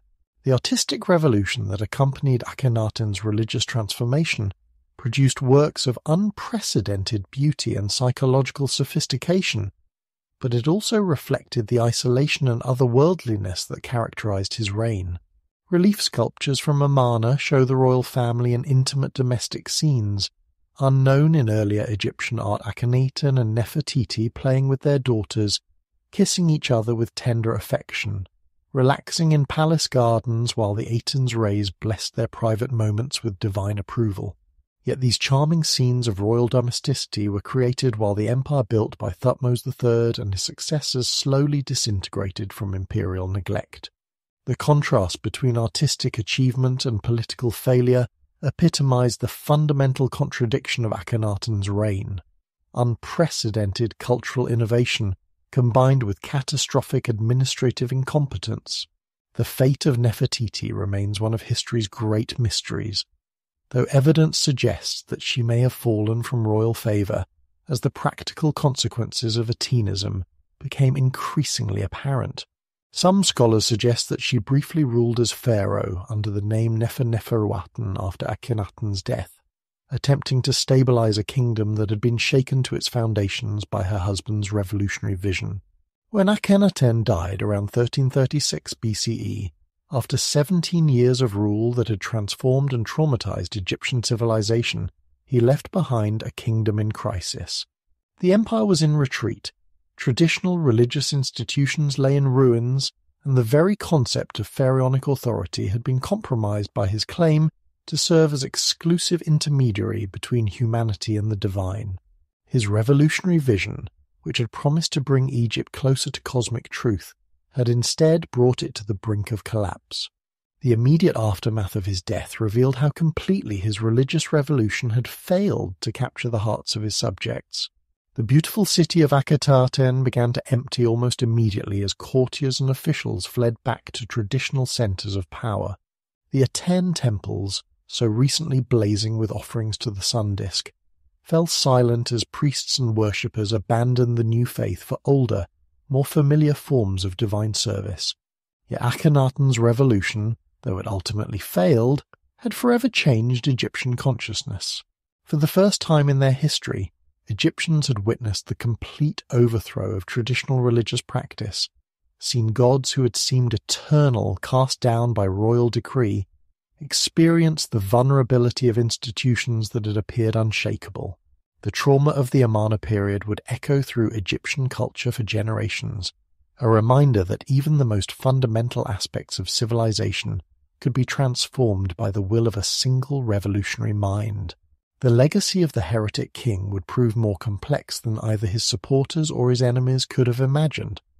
For in attempting to destroy Egyptian tradition, he had inadvertently demonstrated both its flexibility and its ultimate strength, preparing the ground for a restoration that would synthesize the best of old and new while rejecting the extremism that had brought the kingdom so close to disaster.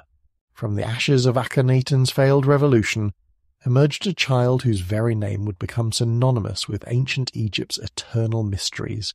Tutankhaten, as he was originally called, came to the throne around 1332 BCE at approximately 8 years old, inheriting a kingdom fractured by religious upheaval and weakened by imperial neglect.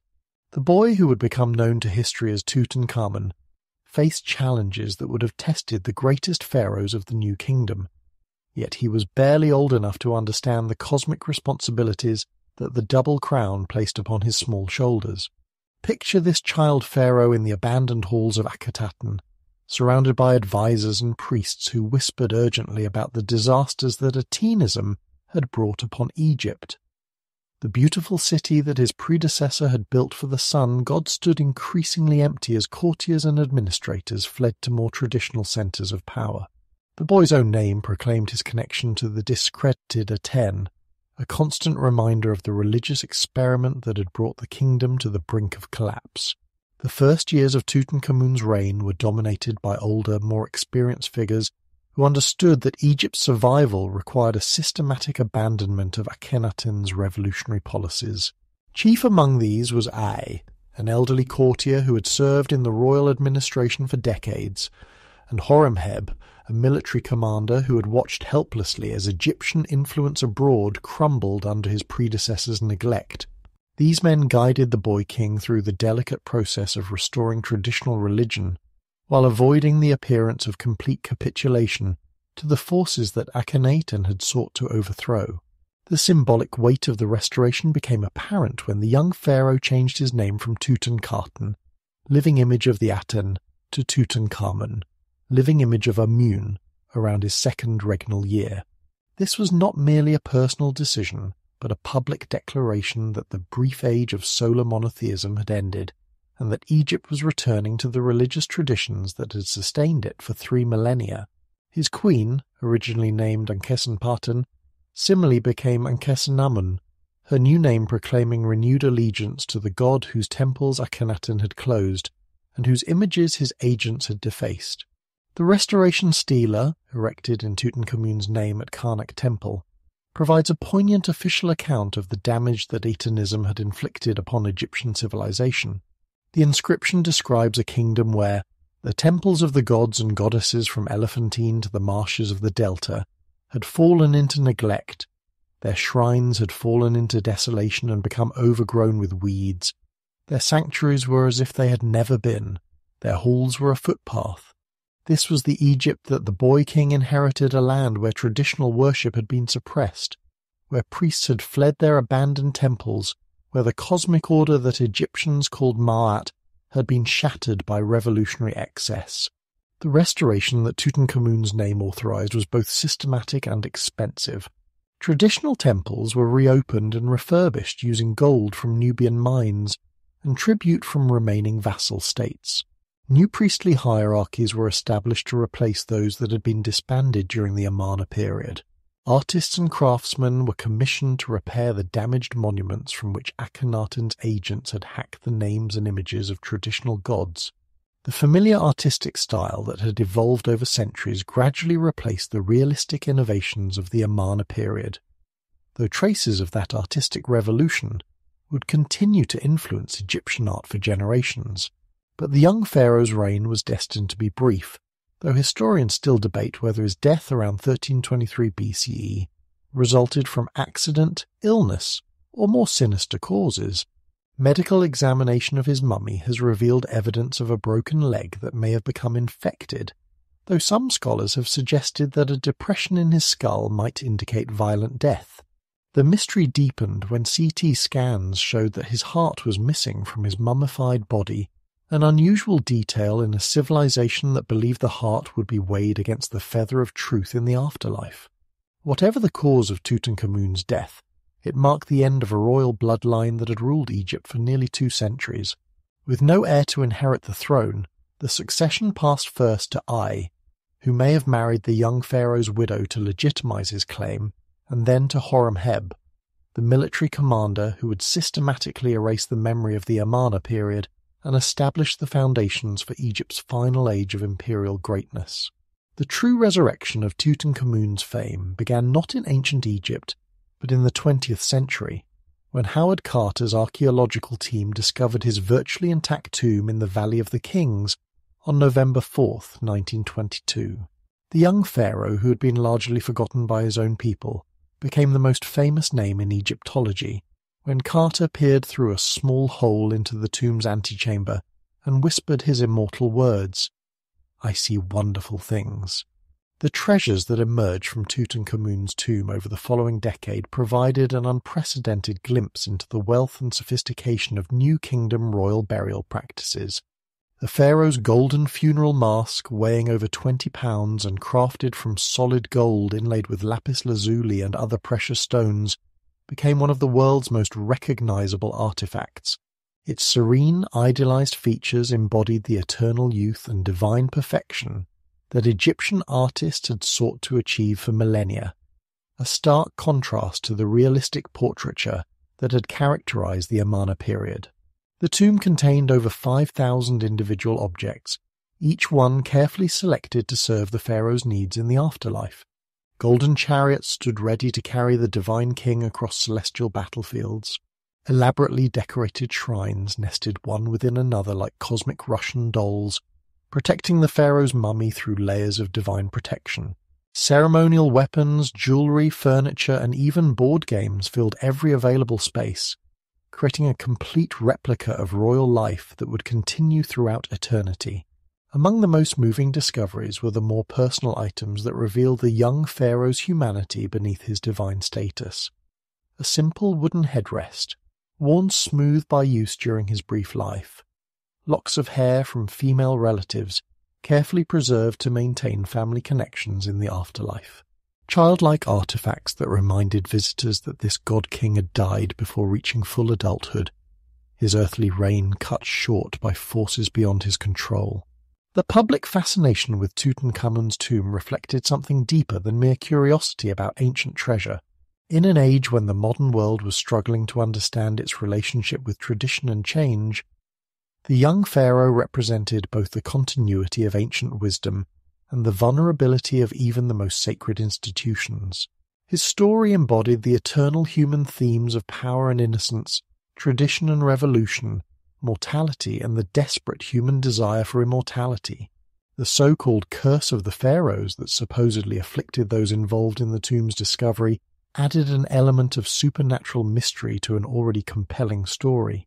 When Lord Carnarvon, Carter's patron, died of infection several months after the tomb's opening, sensational press coverage suggested that ancient Egyptian magic was taking revenge on those who had disturbed the pharaoh's eternal rest. Though subsequent investigation revealed no statistical correlation between tomb discovery and premature death, the curse narrative captured public imagination and cemented Tutankhamun's reputation as more than simply an archaeological discovery.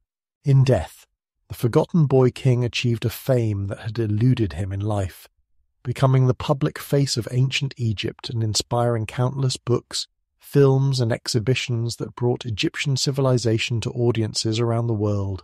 His golden mask became as recognizable as the Sphinx or the pyramids, a symbol of mystery and majesty that transcended academic Egyptology to become part of global popular culture. Yet perhaps the greatest irony of Tutankhamun's posthumous fame is that it rested primarily on the accident of his tomb survival, rather than on any great achievements of his brief reign. The pharaoh who had restored traditional religion and begun the healing of his traumatized kingdom was remembered not for his historical significance, but for the golden treasures that surrounded his mummy, the material wealth that had been intended to serve him in the afterlife, but instead served to illuminate ancient Egyptian civilization for modern audiences. With Tutankhamun's death and the end of the 18th dynasty's royal bloodline, Egypt stood poised for a new chapter in its long history.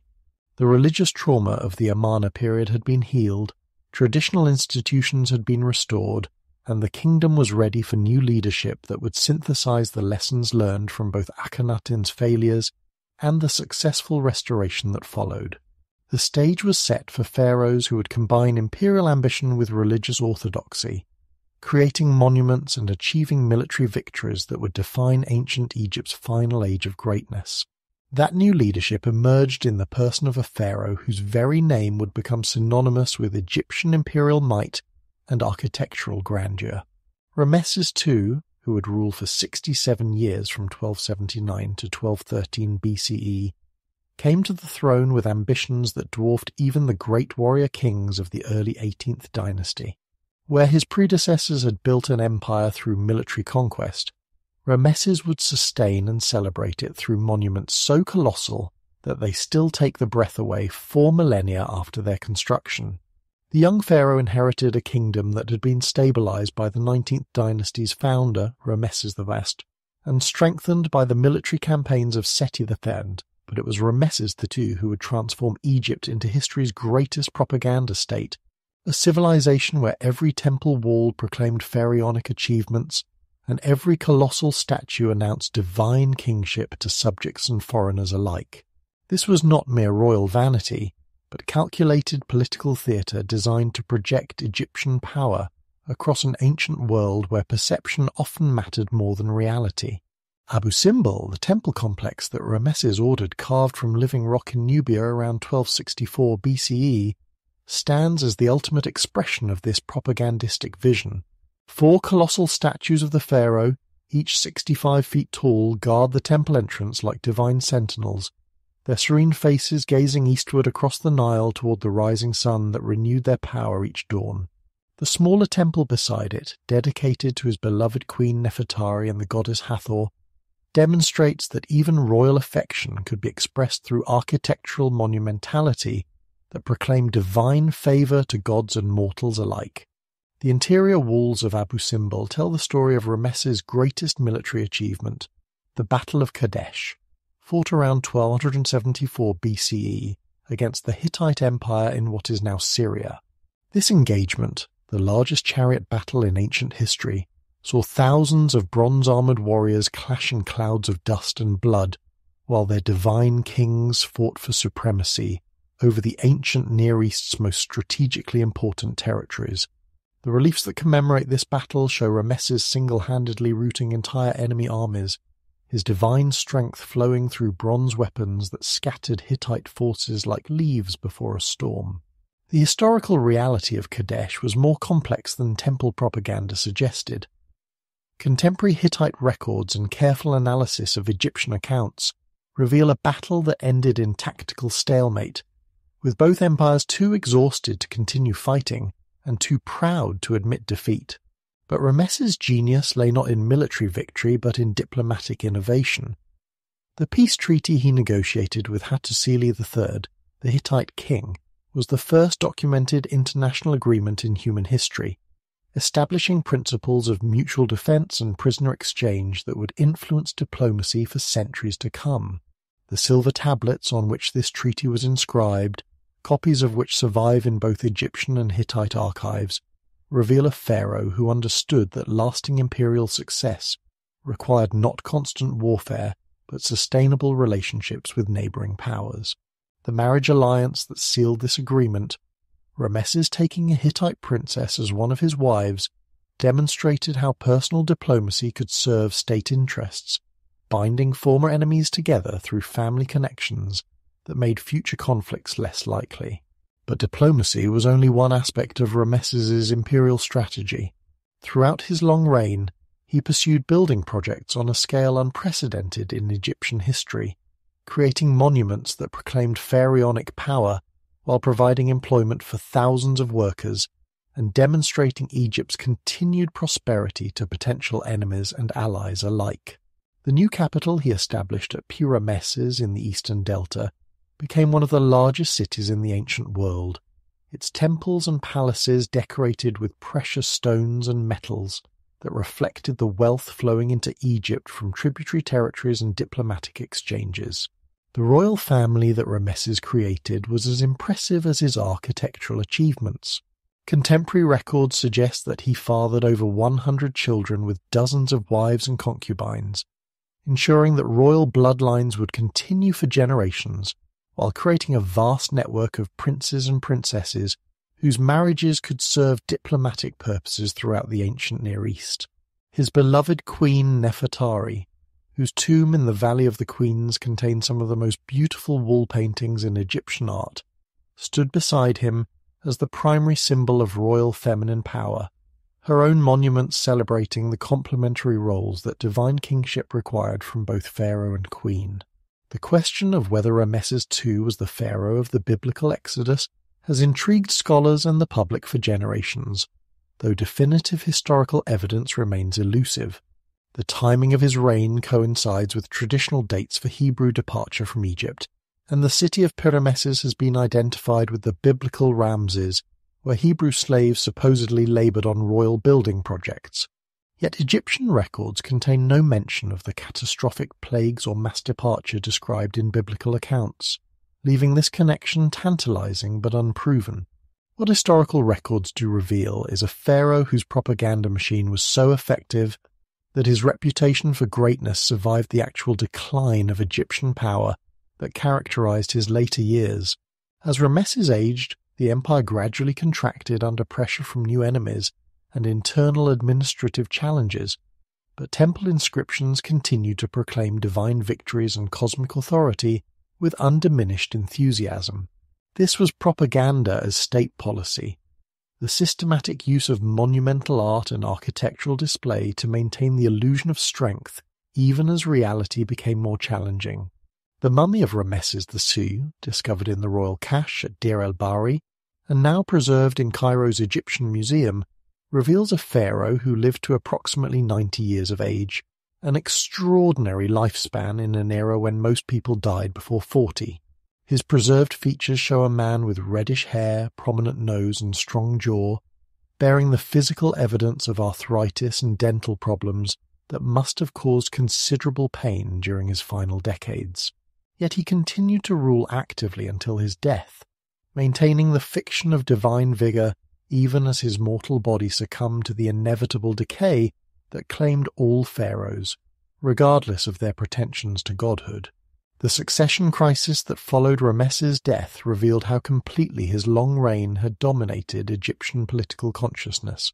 His 13th son, Meneptah, who inherited the throne, was already elderly when he became pharaoh, having waited decades for his father's death.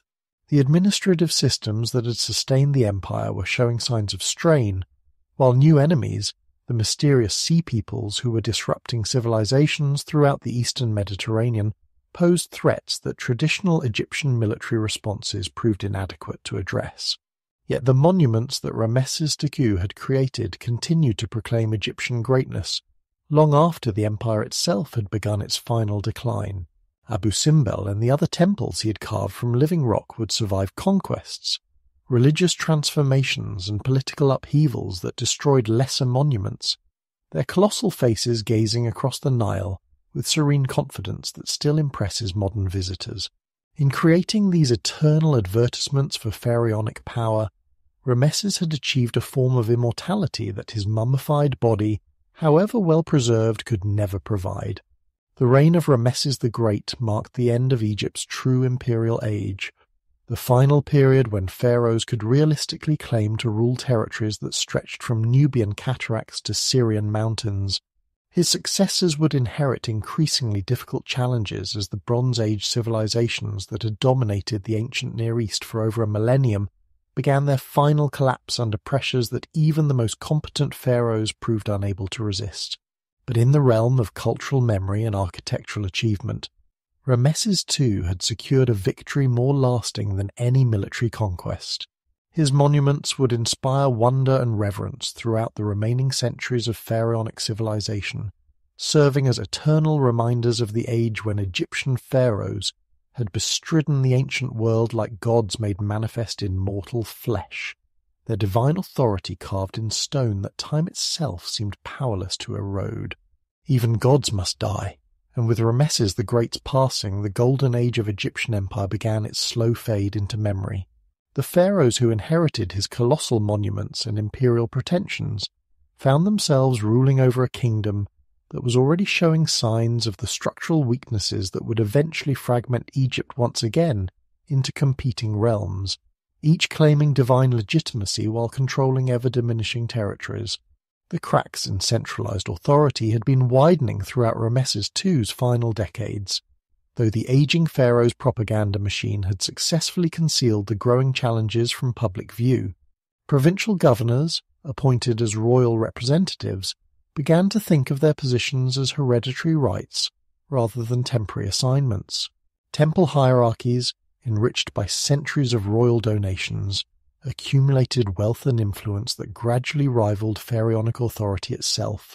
Most significantly, the high priests of Amun at Thebes began to assert political independence that would eventually divide Egypt between north and south once again. By 1070 BCE, less than a century after Ramesses the Great's death, the fiction of unified pharaonic rule had become impossible to maintain. The last pharaohs of the 20th dynasty controlled little beyond the immediate vicinity of their capitals, while real power devolved to regional strongmen who paid lip service to royal authority while conducting their own foreign policies and maintaining their own military forces. The two lands that had been united since Nama's coronation 3 millennia earlier were breaking apart like pottery dropped on stone. The high priests of Amun, who established their independence at Thebes, represented something unprecedented in Egyptian history. Religious authorities, who claimed pharaonic prerogatives without abandoning their priestly identities. Herihor, who assumed royal titles around 1080 BCE while maintaining his position as high priest, created a theocratic state that controlled Upper Egypt and Nubia, while leaving nominal pharaohs to rule the delta from northern capitals. Temple reliefs from this period show Herihor performing traditional pharaonic rituals, wearing royal regalia, and receiving divine blessing, yet his authority rested on religious rather than dynastic legitimacy. Into this fragmented landscape came foreign dynasties, whose origins lay beyond Egypt's traditional borders, but whose ambitions focused entirely on claiming the pharaonic inheritance that native rulers seemed unable to maintain. The Libyan chiefs who established the 22nd dynasty around 945 BCE were descendants of prisoners and mercenaries who had served Egyptian pharaohs for generations, their families gradually rising through military service to positions of influence that eventually enabled them to claim the throne itself. Shishonkai, the Libyan chieftain who founded this new dynasty, understood that successful rule in Egypt required more than military conquest. It demanded the complete adoption of pharaonic traditions and symbols that legitimized royal authority in Egyptian eyes. He wore the double crown, built temples to Egyptian gods, commissioned monuments in traditional artistic styles, and married into Egyptian noble families, transforming himself from foreign conqueror into authentic pharaoh through the sheer force of cultural adaptation. The military campaigns that Shishonka launched into Palestine around 925 BCE represented both the last echo of Egyptian imperial ambition and the first stirring of pharaonic recovery after decades of political fragmentation. His forces struck at the divided kingdoms of Israel and Judah with devastating effectiveness, sacking Jerusalem and carrying off treasures from Solomon's temple that had been accumulating since the height of Hebrew prosperity. The biblical account of this invasion, which identifies Sheshonk as Shishak, preserves the memory of Egyptian military prowess at a time when most neighbouring kingdoms had assumed that pharaonic power had permanently declined. Yet even Shishonk's successful campaigns could not disguise the fundamental weakness of the Egyptian position. Where Thutmose III had maintained permanent garrisons throughout the Levant and collected annual tribute from dozens of vassal states, Sheshonk's armies were forced to retreat to Egypt after their brief raids, lacking the resources and administrative infrastructure necessary for sustained imperial control. This was revival, not restoration, a temporary demonstration of pharaonic capability, rather than a return to the systematic dominance that had characterized Egypt's imperial age. The political fragmentation that characterized the Third Intermediate Period created a bewildering array of competing pharaohs, each controlling limited territory while claiming universal authority over the traditional two lands.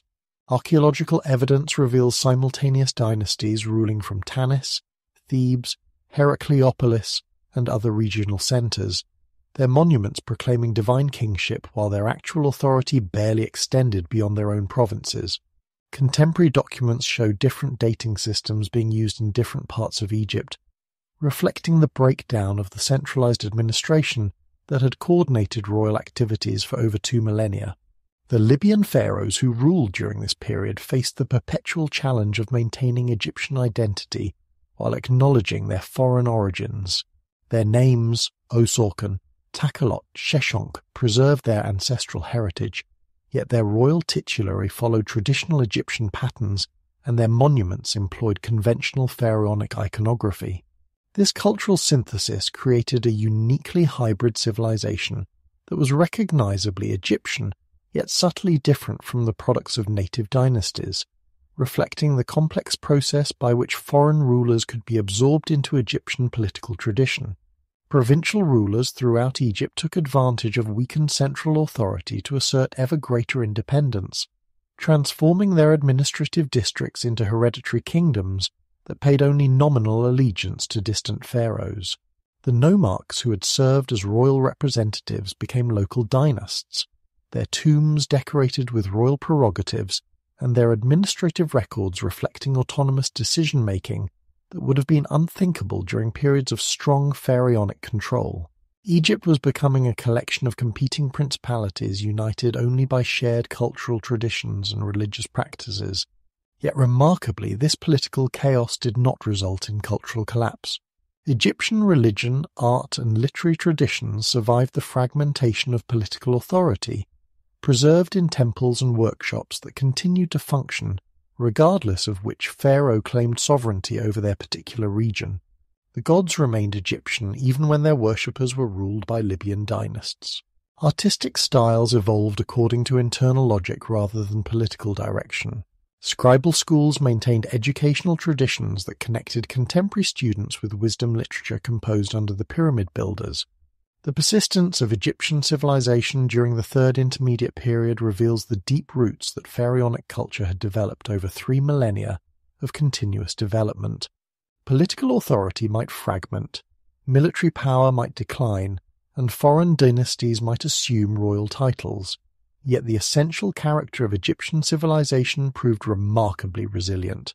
This was cultural momentum carried forward by its own internal strength, independent of the political structures that had originally shaped its development. The tombs and monuments created during this period reflect both the reduced resources available to competing pharaohs and the continued vitality of Egyptian artistic and religious traditions. While individual rulers could no longer commission monuments on the scale of Ramesses II's Abu Simbel, collective artistic production remained impressively sophisticated. Regional workshops produced jewellery, sculpture, and decorative arts that maintained traditional standards of craftsmanship while developing distinctive local characteristics that reflected their particular political circumstances. As the centuries of fragmentation gradually wore away, even the Libyan dynasties that had briefly restored some measure of unified rule, Egypt entered a period of increasing vulnerability to external pressure from powers that had emerged beyond its traditional sphere of influence. The Assyrian Empire, rising to dominance in Mesopotamia, looked southward toward the Nile Valley with acquisitive eyes that recognized Egyptian wealth even as they dismissed Egyptian military capability. Yet from this apparent nadir of pharaonic fortune would emerge an unexpected renewal, as foreign rulers from Egypt's own colonial territories looked northward with ambitions that combined genuine reverence for Egyptian tradition with the military capability necessary to restore unified rule. The stage was set for pharaohs whose skin was dark as Nubian gold, but whose devotion to Egyptian civilization would prove deeper than that of many native rulers, preparing the ground for Egypt's final classical revival before the ancient world centre of gravity shifted permanently toward newer, more aggressive powers.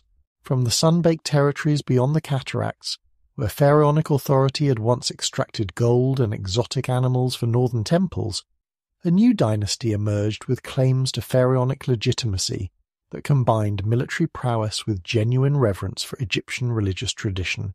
The kingdom of Kush, centered at Napata near the Fourth Cataract, had absorbed centuries of Egyptian cultural influence while developing its own distinctive synthesis of African and Mediterranean civilizations that would soon astound the ancient world.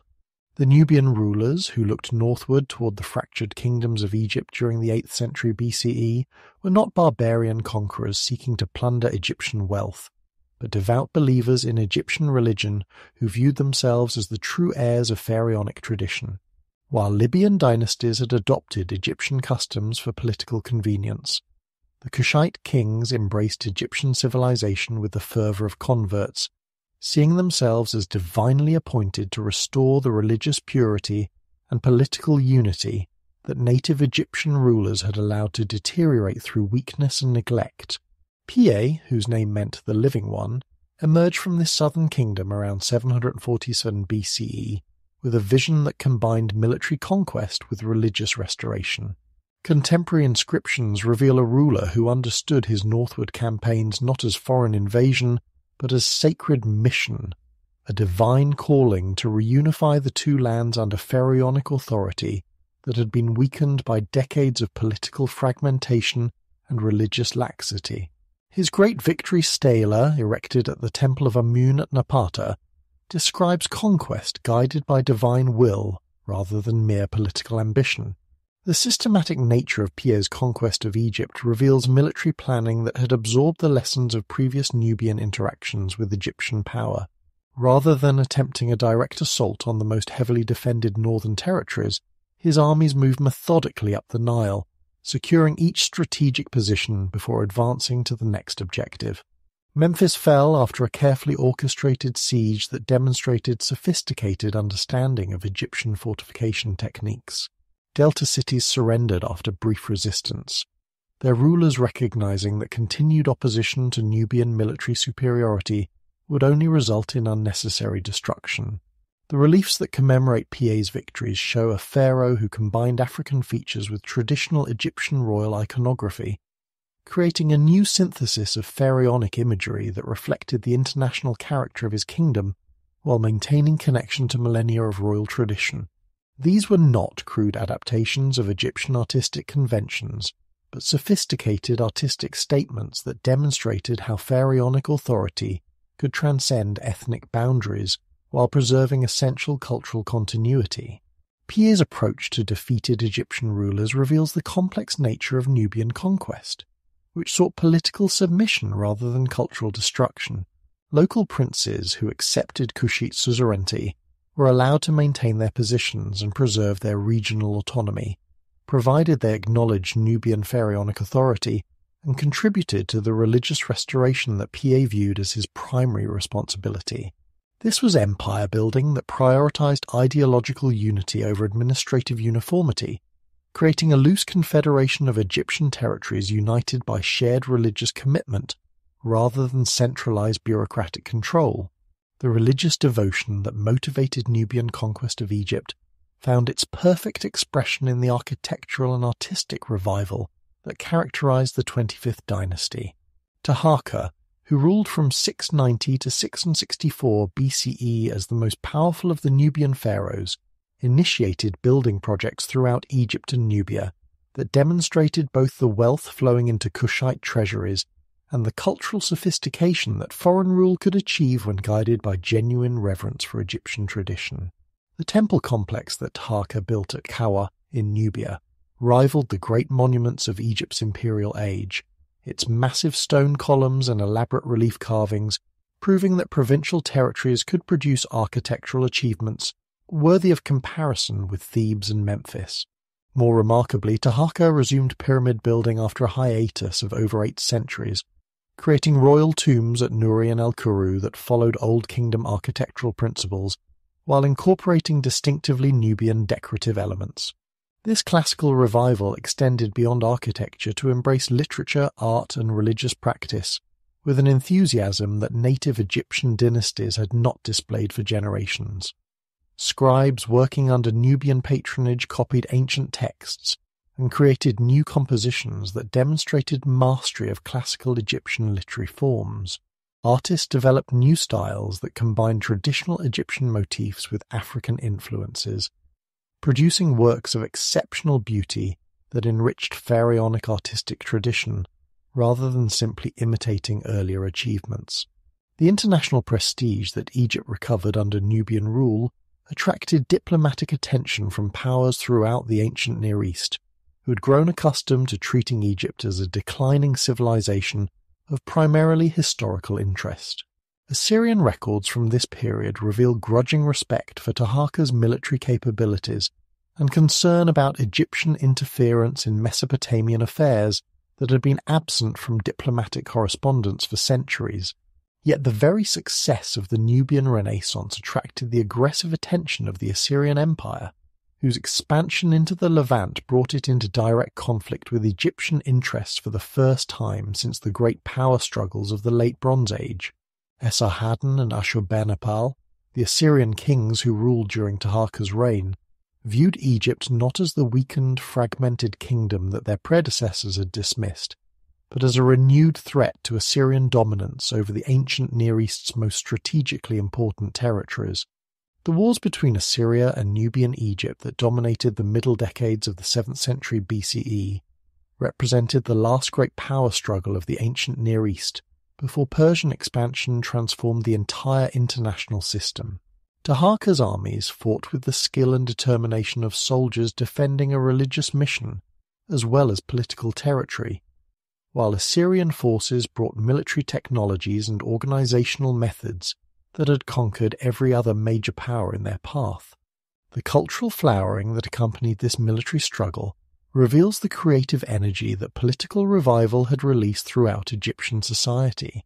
The art and architecture of the Nubian period achieved a sophistication and beauty that had not been seen since the New Kingdom's imperial age, while maintaining distinctively African characteristics that enriched Egyptian civilization's cosmopolitan heritage.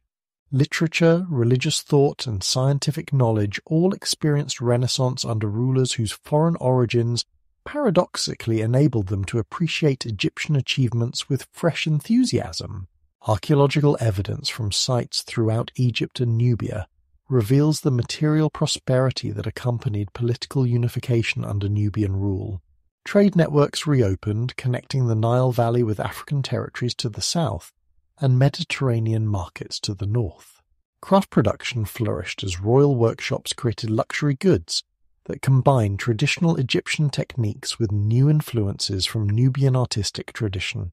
Agricultural production increased as political stability allowed long-term planning and investment in irrigation systems that had been neglected during the chaotic centuries of the Third Intermediate Period. The religious enthusiasm that had motivated Nubian conquest of Egypt found its most profound expression in the systematic restoration of temples and religious practices that had been allowed to deteriorate under previous dynasties. Taharka and his successors endowed temples throughout Egypt and Nubia with resources that enabled elaborate festivals, comprehensive ritual cycles, and educational programs that preserved and transmitted ancient religious knowledge to new generations of priests and scholars. Yet the Assyrian military machine that had conquered Babylon, Damascus, and Nineveh proved ultimately too powerful for even the most determined Nubian resistance. The invasions led by Esarhaddon in 671 BCE and Ashurbanipal in 663 BCE systematically destroyed Nubian power in Egypt, forcing Taharka and his successors to retreat southward beyond the cataracts from which their dynasty had originally emerged. The sack of Thebes in 663 BCE marked the end of the Nubian dream of restored Egyptian empire, though Kushite rulers would continue to maintain pharaonic traditions in their southern kingdom for another 1,000 years.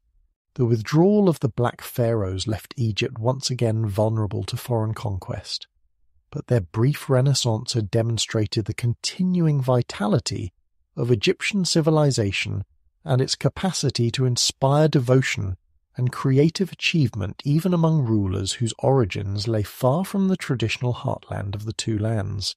Like a flame waiting to become a fire, the achievements of the Nubian pharaohs had illuminated possibilities for Egyptian renewal that would inspire the native dynasty that would soon emerge to claim pharaonic inheritance and lead Egypt through its final period of independent glory before the ancient world gave way to newer empires and different dreams of universal dominion. From the ashes of Assyrian conquest and the retreat of the Nubian pharaohs emerged one final flowering of native Egyptian rule, a renaissance that would prove both magnificent in its cultural achievements and tragically brief in its duration. The 26th dynasty, known to historians as the Isate period for its origin in the delta city of Say, represented Egypt's last sustained attempt to reclaim the glory of its imperial past, while adapting to the new realities of an ancient world increasingly dominated by emerging superpowers. Psamtik I, whose name meant the man of the wine shop, came to power around 664 BCE as a provincial ruler under Assyrian suzerainty, but possessed the vision and determination necessary to transform limited regional authority into renewed pharaonic dominance over the reunified two lands. His rise to true independence required decades of careful planning, diplomatic maneuvering, and military innovation that combined traditional Egyptian resources with foreign military technologies that could challenge even Assyrian supremacy.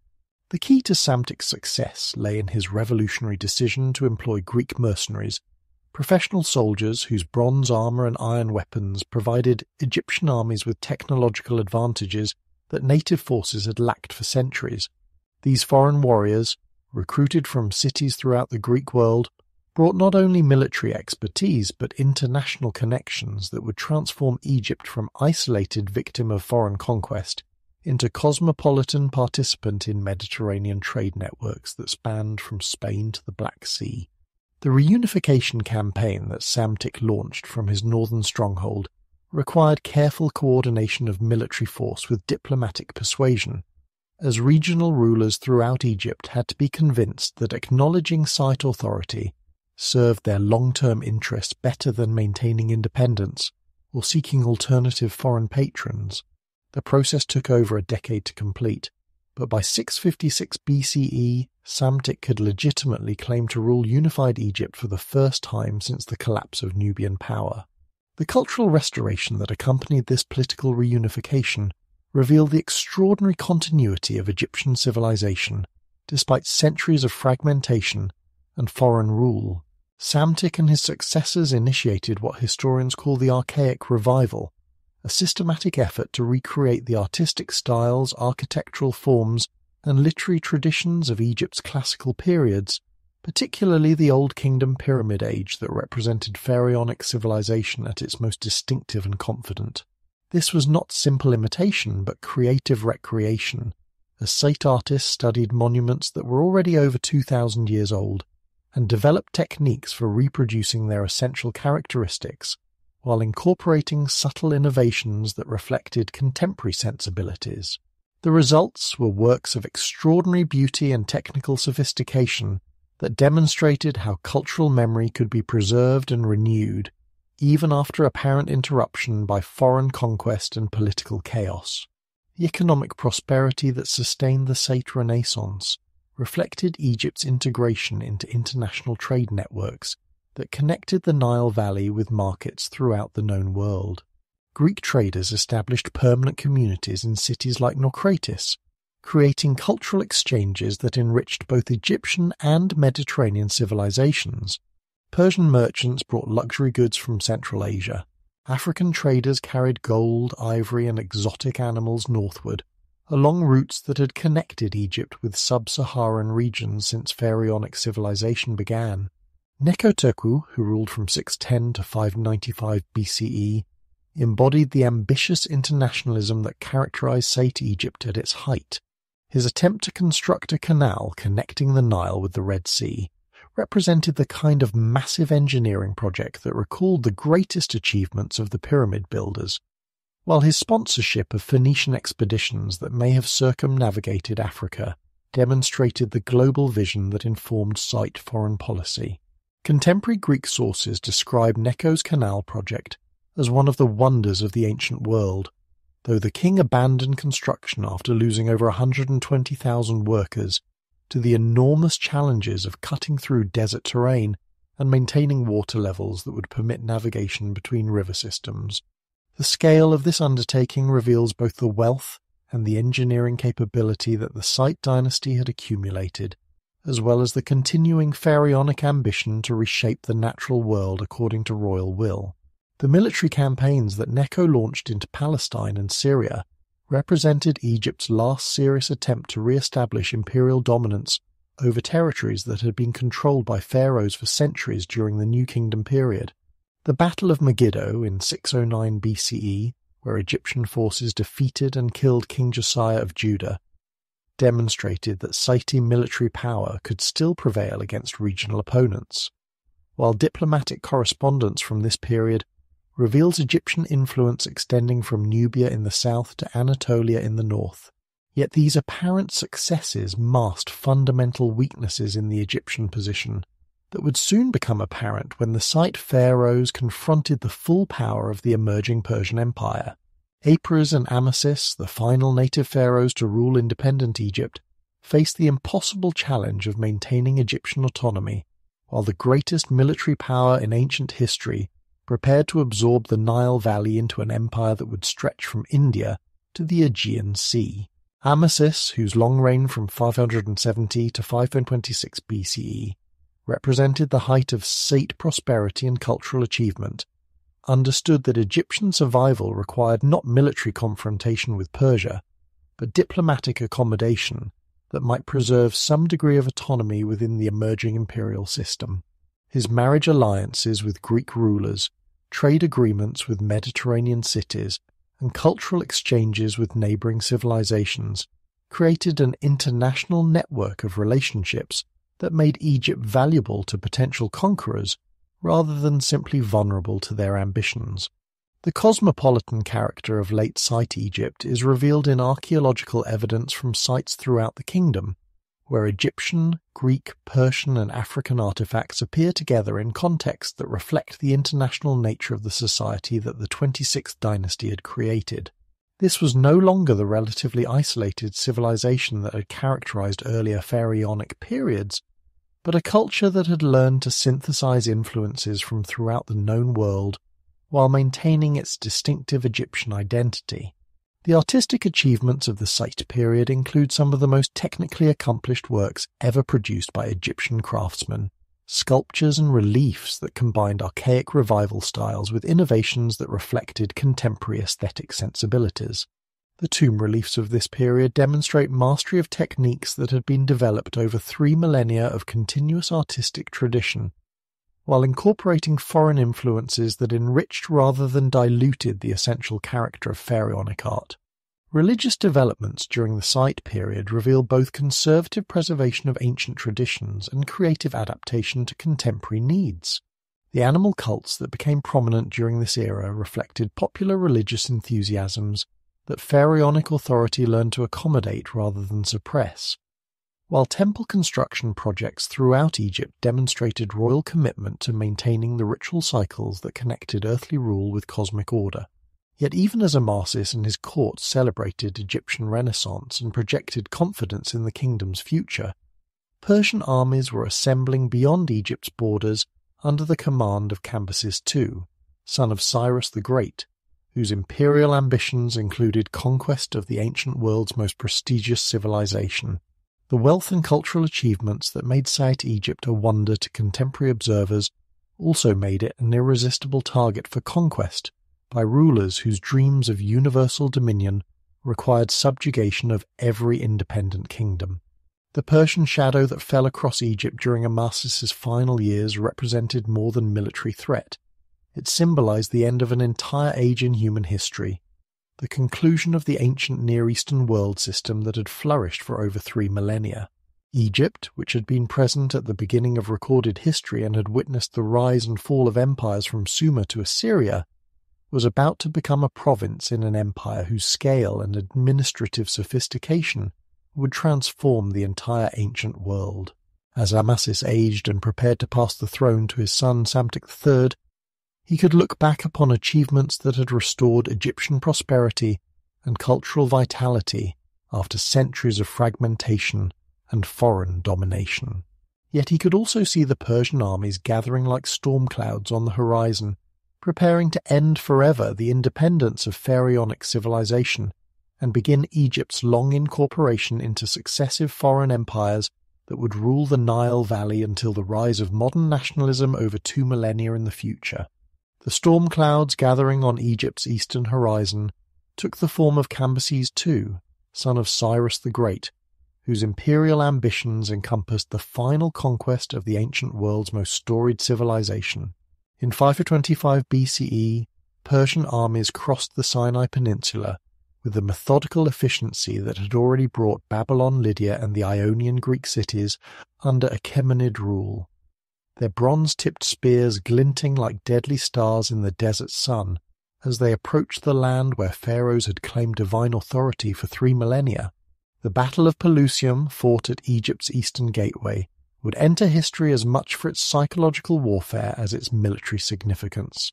According to accounts that may blend historical fact with literary embellishment, Cambyses ordered his soldiers to carry cats, ibises, and other animals sacred to Egyptian gods as living shields, knowing that Egyptian warriors would hesitate to harm creatures whose divine protection extended to all who served pharaonic authority. Whether literal truth or symbolic representation, This story captures the sophisticated understanding of Egyptian religious psychology that Persian conquest required.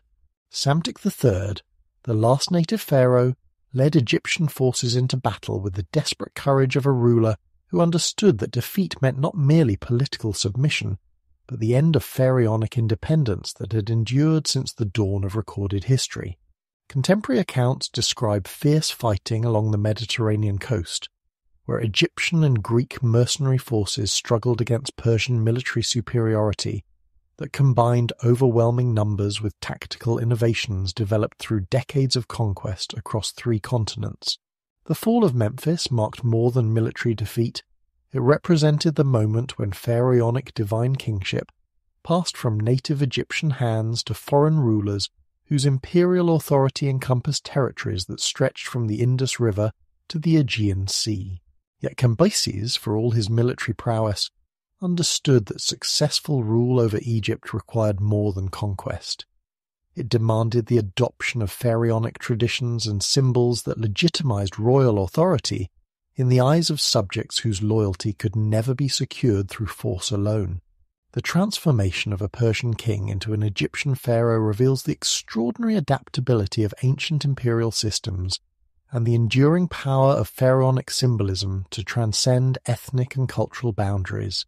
Cambyses assumed the traditional 5-fold royal titulary, wore the double crown in temple ceremonies, and commissioned monuments that depicted him performing the ritual duties that connected earthly rule with cosmic order. Persian conquest had not destroyed pharaonic kingship, but had transferred it to foreign hands that learned to wield Egyptian religious authority with surprising effectiveness. Darius the War, who inherited the Persian Empire after Cambyses' death, proved to be perhaps the most successful foreign pharaoh in Egyptian history, combining imperial efficiency with genuine respect for Egyptian religious traditions and cultural achievements. His building projects throughout Egypt, including restoration work at temples that had been neglected during the political upheavals of previous centuries, demonstrated how foreign rule could sometimes serve Egyptian interests better than native dynasties that lacked the resources or administrative capability necessary for large-scale cultural preservation. The temple that Darius built at Hibis in the Karga oasis stands as a masterpiece of Persian-Egyptian architectural synthesis, its traditional pharaonic forms enhanced by Persian decorative motifs that created something genuinely new while maintaining connection to millennia of Egyptian religious tradition. The hieroglyphic inscriptions that cover its walls proclaim Darius's pharaonic titles in language that would have been familiar to subjects of the pyramid builders, yet the administrative efficiency that funded such projects reflected Persian governmental innovations that surpassed anything native Egyptian dynasties had achieved. Persian rule introduced administrative reforms that would influence Egyptian governmental structure for centuries to come, replacing the hereditary provincial systems that had contributed to earlier periods of political fragmentation with appointed governors who answered directly to imperial authority. Tax collection became more systematic and predictable. Trade networks expanded to include Persian territories throughout Asia, and legal procedures developed greater consistency across different regions of the kingdom. Yet Persian efficiency came at the cost of the intimate connection between pharaoh and people that had characterized native Egyptian rule even during periods of political weakness. The great king who ruled from Persepolis or Susa could never maintain the personal presence in Egyptian temples and festivals that had made earlier pharaohs accessible to their subjects as living gods rather than distant imperial administrators. Persian pharaohs ruled through representatives who lacked the charismatic authority that divine kingship required for maximum effectiveness. This administrative distance created opportunities for Egyptian nationalist sentiment to develop around religious and cultural traditions that Persian rule, however respectful, could never fully embody. Local priests, whose authority derived from intimate knowledge of Egyptian religious practices, gradually became focal points for resistance movements that combined theological opposition to foreign rule with practical ambitions for restored independence. The rebellions that erupted throughout Persian Egypt during the 5th and 4th centuries BCE reflected both the persistent strength of Egyptian national consciousness and the tactical difficulties that even the most efficient foreign administration faced in governing a population whose cultural identity was so deeply connected to native pharaonic traditions. Inaros in the Delta, Amerteus in the western oases, and other rebel leaders who claimed pharaonic titles represented more than political opportunism. They embodied Egyptian longing for rulers who could embody divine kingship with the authentic cultural knowledge that foreign conquest could never fully replicate. These periods of restored native rule, though brief and politically fragmented, revealed that Egyptian civilization retained the capacity for independent political organization even after decades of foreign domination. The art and architecture produced during these rebellious interludes demonstrated continued mastery of traditional techniques, while religious literature from the period reflects sophisticated theological thinking about the relationship between divine authority and political legitimacy that Persian rule had called into question. Persian administrative records, preserved on papyrus documents from sites throughout Egypt, provide fascinating glimpses into how foreign imperial bureaucracy adapted to Egyptian conditions while maintaining the efficiency that had made Achaemenid conquest possible. Tax assessments, judicial proceedings, and diplomatic correspondence reveal governmental systems that synthesized Persian organizational methods with Egyptian local knowledge, creating hybrid administrative practices that served both imperial and provincial interests. The cultural exchanges that Persian rule facilitated extended far beyond governmental administration to encompass artistic, religious, and intellectual developments that enriched both Persian and Egyptian civilizations. Egyptian craftsmen working for Persian patrons developed new decorative styles that combined traditional pharaonic motifs with Persian artistic conventions, while Persian religious practices absorbed Egyptian theological concepts that influenced Zoroastrianism's development throughout the empire. Archaeological evidence from Persian period sites reveals the cosmopolitan character that Egyptian civilization had acquired through incorporation into the Achaemenid Empire, with Persian, Greek, Jewish, and African artifacts appearing together in contexts that reflect the international nature of the society that foreign rule had created. This was no longer the relatively isolated kingdom that had characterized earlier pharaonic periods, but a civilization that had learned to function effectively within the broader cultural and economic networks that connected the ancient world from Spain to India. Yet even as Persian rule brought administrative efficiency and cultural sophistication to Egypt, it also prepared the ground for the next great transformation that would reshape pharaonic civilization beyond recognition. Alexander the Great, whose Macedonian armies were already challenging Persian power throughout the eastern Mediterranean, looked toward Egypt with ambitions that would prove more revolutionary than anything Cambyses or Darius had contemplated, preparing to transform the land of the pharaohs into something that would be recognizably Egyptian, yet fundamentally different from anything that had existed during the 3 millennia of native rule. The young Macedonian king who crossed from Asia into Africa in 332 BCE came not as conqueror but as liberator, although the carefully orchestrated Persian defeat at the hands of Alexander's armies seemed to promise Egyptian subjects who had endured 2 centuries of foreign rule. Alexander III of Macedon, barely 24 years old yet already master of an empire that stretched from the Balkans to the Hindu Kush, understood that successful rule over Egypt required more than military victory. It demanded the same adoption of pharaonic religious symbolism that had legitimized Persian authority, but with a personal charisma that neither Cambyses nor Darius had possessed. The journey that Alexander made across the western desert to consult the oracle of Amun-Ra at Siwa Oasis reveals both his political sophistication and his genuine fascination with Egyptian religious traditions that claim to provide direct access to divine knowledge. Contemporary accounts describe a perilous expedition through landscapes that had defeated previous foreign armies, guided by ravens and blessed by miraculous springs that appeared exactly when the royal party faced death from thirst, as if the gods themselves were confirming Alexander's destined role as Egypt's divinely appointed ruler.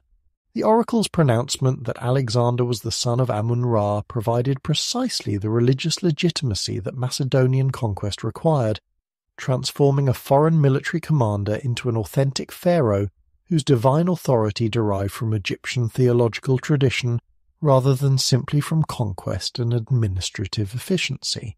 Unlike Persian kings who had worn pharaonic regalia as convenient political theatre, Alexander embraced Egyptian divine kingship with enthusiasm that suggested genuine belief in his cosmic role as mediator between gods and mortals. The city that Alexander founded at the mouth of the Nile, naming it Alexandria after himself, would become far more than a new royal capital. It emerged as the intellectual and commercial centre of the Mediterranean world, a cosmopolitan metropolis that synthesized Egyptian wisdom with Greek learning and Persian administrative efficiency.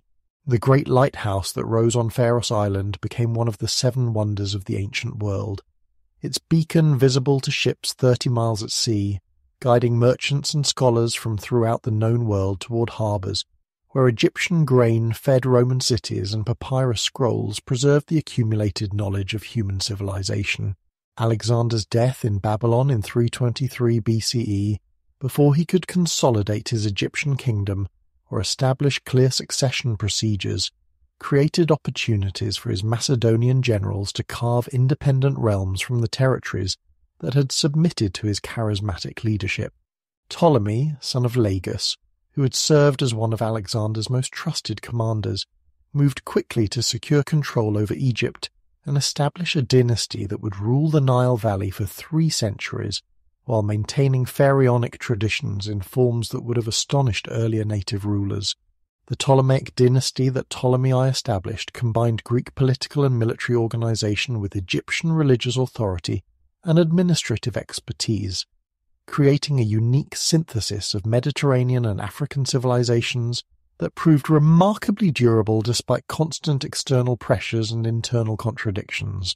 These Macedonian pharaohs spoke Greek in their palaces and Egyptian in their temples, commissioned art that blended Hellenistic naturalism with pharaonic symbolic requirements, and developed religious practices that served both Greek colonists and native Egyptian subjects.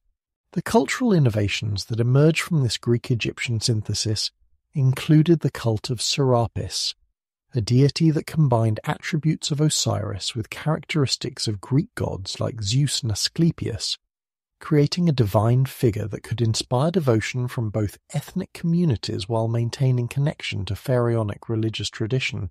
Temple architecture of the Ptolemaic period achieved extraordinary sophistication by integrating Greek mathematical precision with Egyptian symbolic requirements, producing monuments like the temple at Edfu that represent the architectural culmination of 3 millennia of pharaonic building tradition. The Great Library of Alexandria, established under the patronage of the early Ptolemaic pharaohs, became the ancient world's premier centre of learning and research, attracting scholars from throughout the Mediterranean and Near East, who came to study manuscripts collected from every known civilization. Eratosthenes calculated the circumference of the Earth within a few hundred miles of the correct figure. Euclid developed geometric principles that would influence mathematics for over 2 millennia. Aristarchus proposed a heliocentric solar system 17 centuries before Copernicus. The intellectual achievements fostered by Ptolemaic patronage demonstrated how pharaonic authority could serve the advancement of human knowledge rather than simply the glorification of royal power. Yet the Ptolemaic synthesis of Greek and Egyptian civilizations was achieved at considerable cost to both cultural traditions, as royal policies that favoured Greek colonists over native Egyptian subjects created social tensions that would persist throughout the dynasty's 3-century rule. The complex administrative systems that Ptolemaic pharaohs developed to extract maximum wealth from Egyptian agricultural productivity placed enormous burdens on farmers whose labour supported both a Macedonian military elite and an Egyptian priestly hierarchy that competed for royal favour and popular loyalty. The marriage practices that Ptolemaic pharaohs adopted from pharaonic tradition royal siblings marrying each other to preserve bloodline purity created genealogical complications that would have puzzled earlier Egyptian dynasties, as Greek customs regarding kinship and inheritance conflicted with Egyptian theological requirements for divine kingship. Brother-sister marriages, which Egyptian religious tradition viewed as cosmic necessity, produced Greek-speaking pharaohs whose political legitimacy derived from Egyptian divine kingship, while their cultural identity remained fundamentally Mediterranean. Archaeological evidence from Ptolemaic sites throughout Egypt reveals the extraordinary material prosperity that Greek administrative efficiency and Egyptian agricultural productivity could generate when combined under competent royal leadership. Luxury goods from throughout the ancient world, Chinese silk, Indian spices, African ivory, Arabian incense, flowed through Alexandrian markets that connected the Mediterranean with trade networks extending to the edges of the known world. Greek artists working for Ptolemaic patrons developed new sculptural styles that combined Hellenistic naturalism with pharaonic symbolic requirements, producing works of exceptional beauty that influenced artistic development throughout the ancient world. The decline of Ptolemaic power that became apparent during the 2nd century BCE reflected both internal weaknesses inherent in Greek-Egyptian cultural synthesis and external pressures from the expanding Roman Republic that was systematically absorbing the independent kingdoms that had emerged from Alexander's conquest. Weak pharaohs who lacked the political skills necessary for effective rule over Egypt's complex ethnic and religious divisions faced rebellions by native priests, strikes by Greek bureaucrats, and invasions by neighbouring kingdoms that recognized Egyptian vulnerability. Roman intervention in Ptolemaic succession disputes, initially presented as diplomatic mediation between competing claimants to pharaonic authority, gradually transformed Egypt from independent kingdom to client state, whose foreign policy served Roman rather than Egyptian interests. The wealth that flowed from Egyptian agriculture and trade increasingly funded Roman military campaigns and public works projects rather than Egyptian temples and administrative infrastructure, while Ptolemaic pharaohs became dependent on Roman military support for maintaining authority over increasingly restless subjects. The cultural achievements of the later Ptolemaic period, including architectural masterpieces like the temple at Dendera and literary works that preserved ancient Egyptian religious texts in forms accessible to Greek-speaking audiences, demonstrated the continued vitality of Egyptian civilization, even as political independence gradually slipped away. Greek scholars working under Ptolemaic patronage translated hieroglyphic literature into Demotic and Greek scripts, preserving ancient wisdom in forms that would survive the collapse of pharaonic political authority. Yet the very success of Ptolemaic cultural synthesis created conditions that made eventual Roman absorption almost inevitable, as Egypt's wealth and strategic importance made it too valuable for any Mediterranean superpower to allow genuine independence.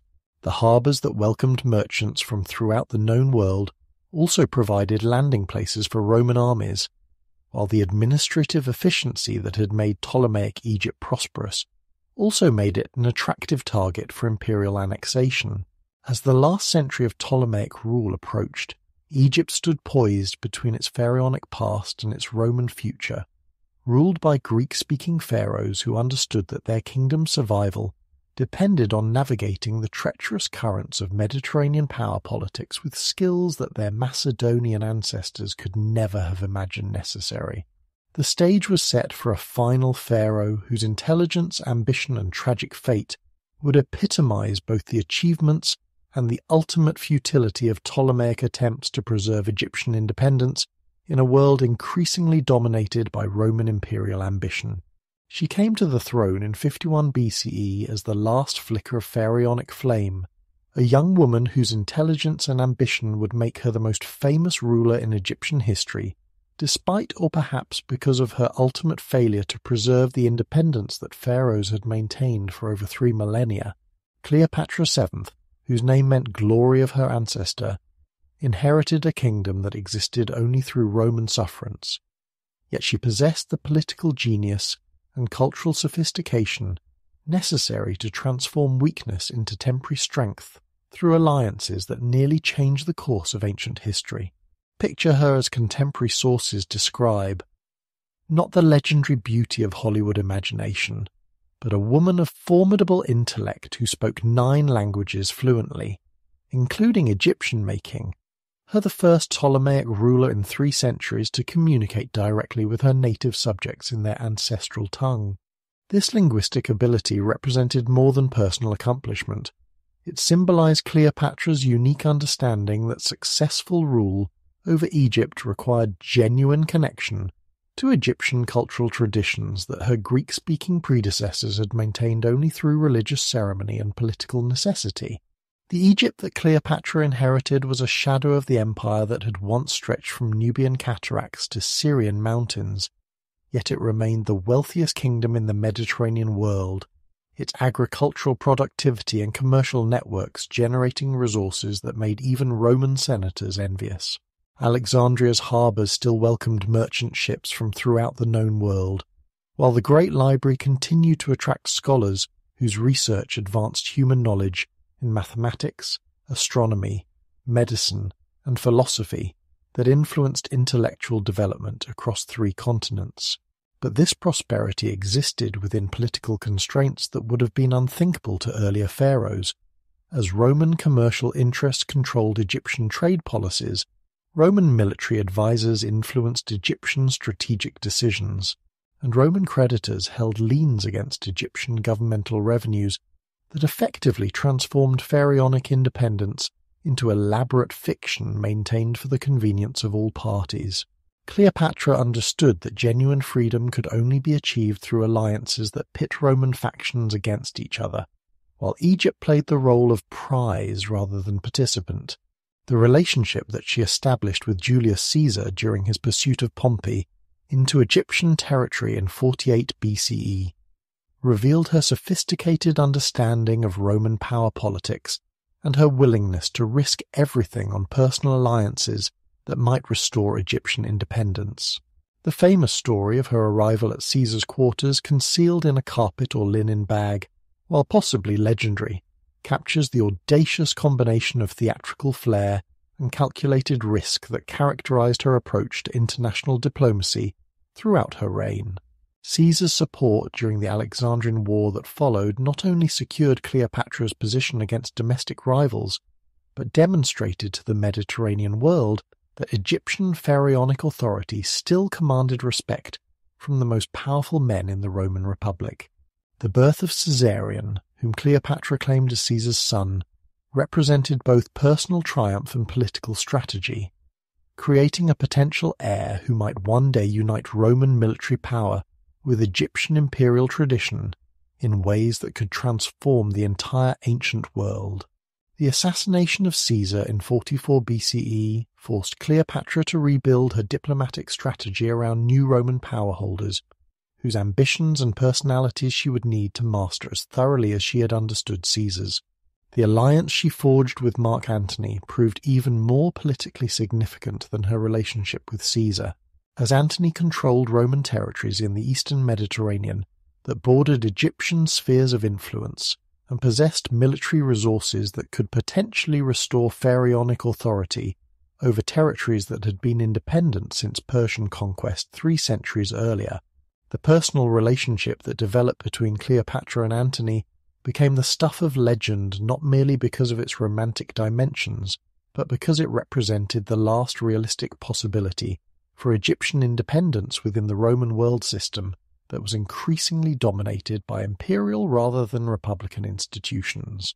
Their meeting at Tarsus, where Cleopatra arrived dressed as Aphrodite on a golden barge perfumed with exotic incense, demonstrated her understanding that political success required theatrical presentation as much as diplomatic negotiation. The children that Cleopatra bore to Antony Alexander Helios, Cleopatra Selene, and Ptolemy Philadelphos received names that proclaimed their parents' ambitions for Mediterranean empire that would synthesize Egyptian, Greek, and Roman civilizations under pharaonic authority legitimized by divine kingship and military power.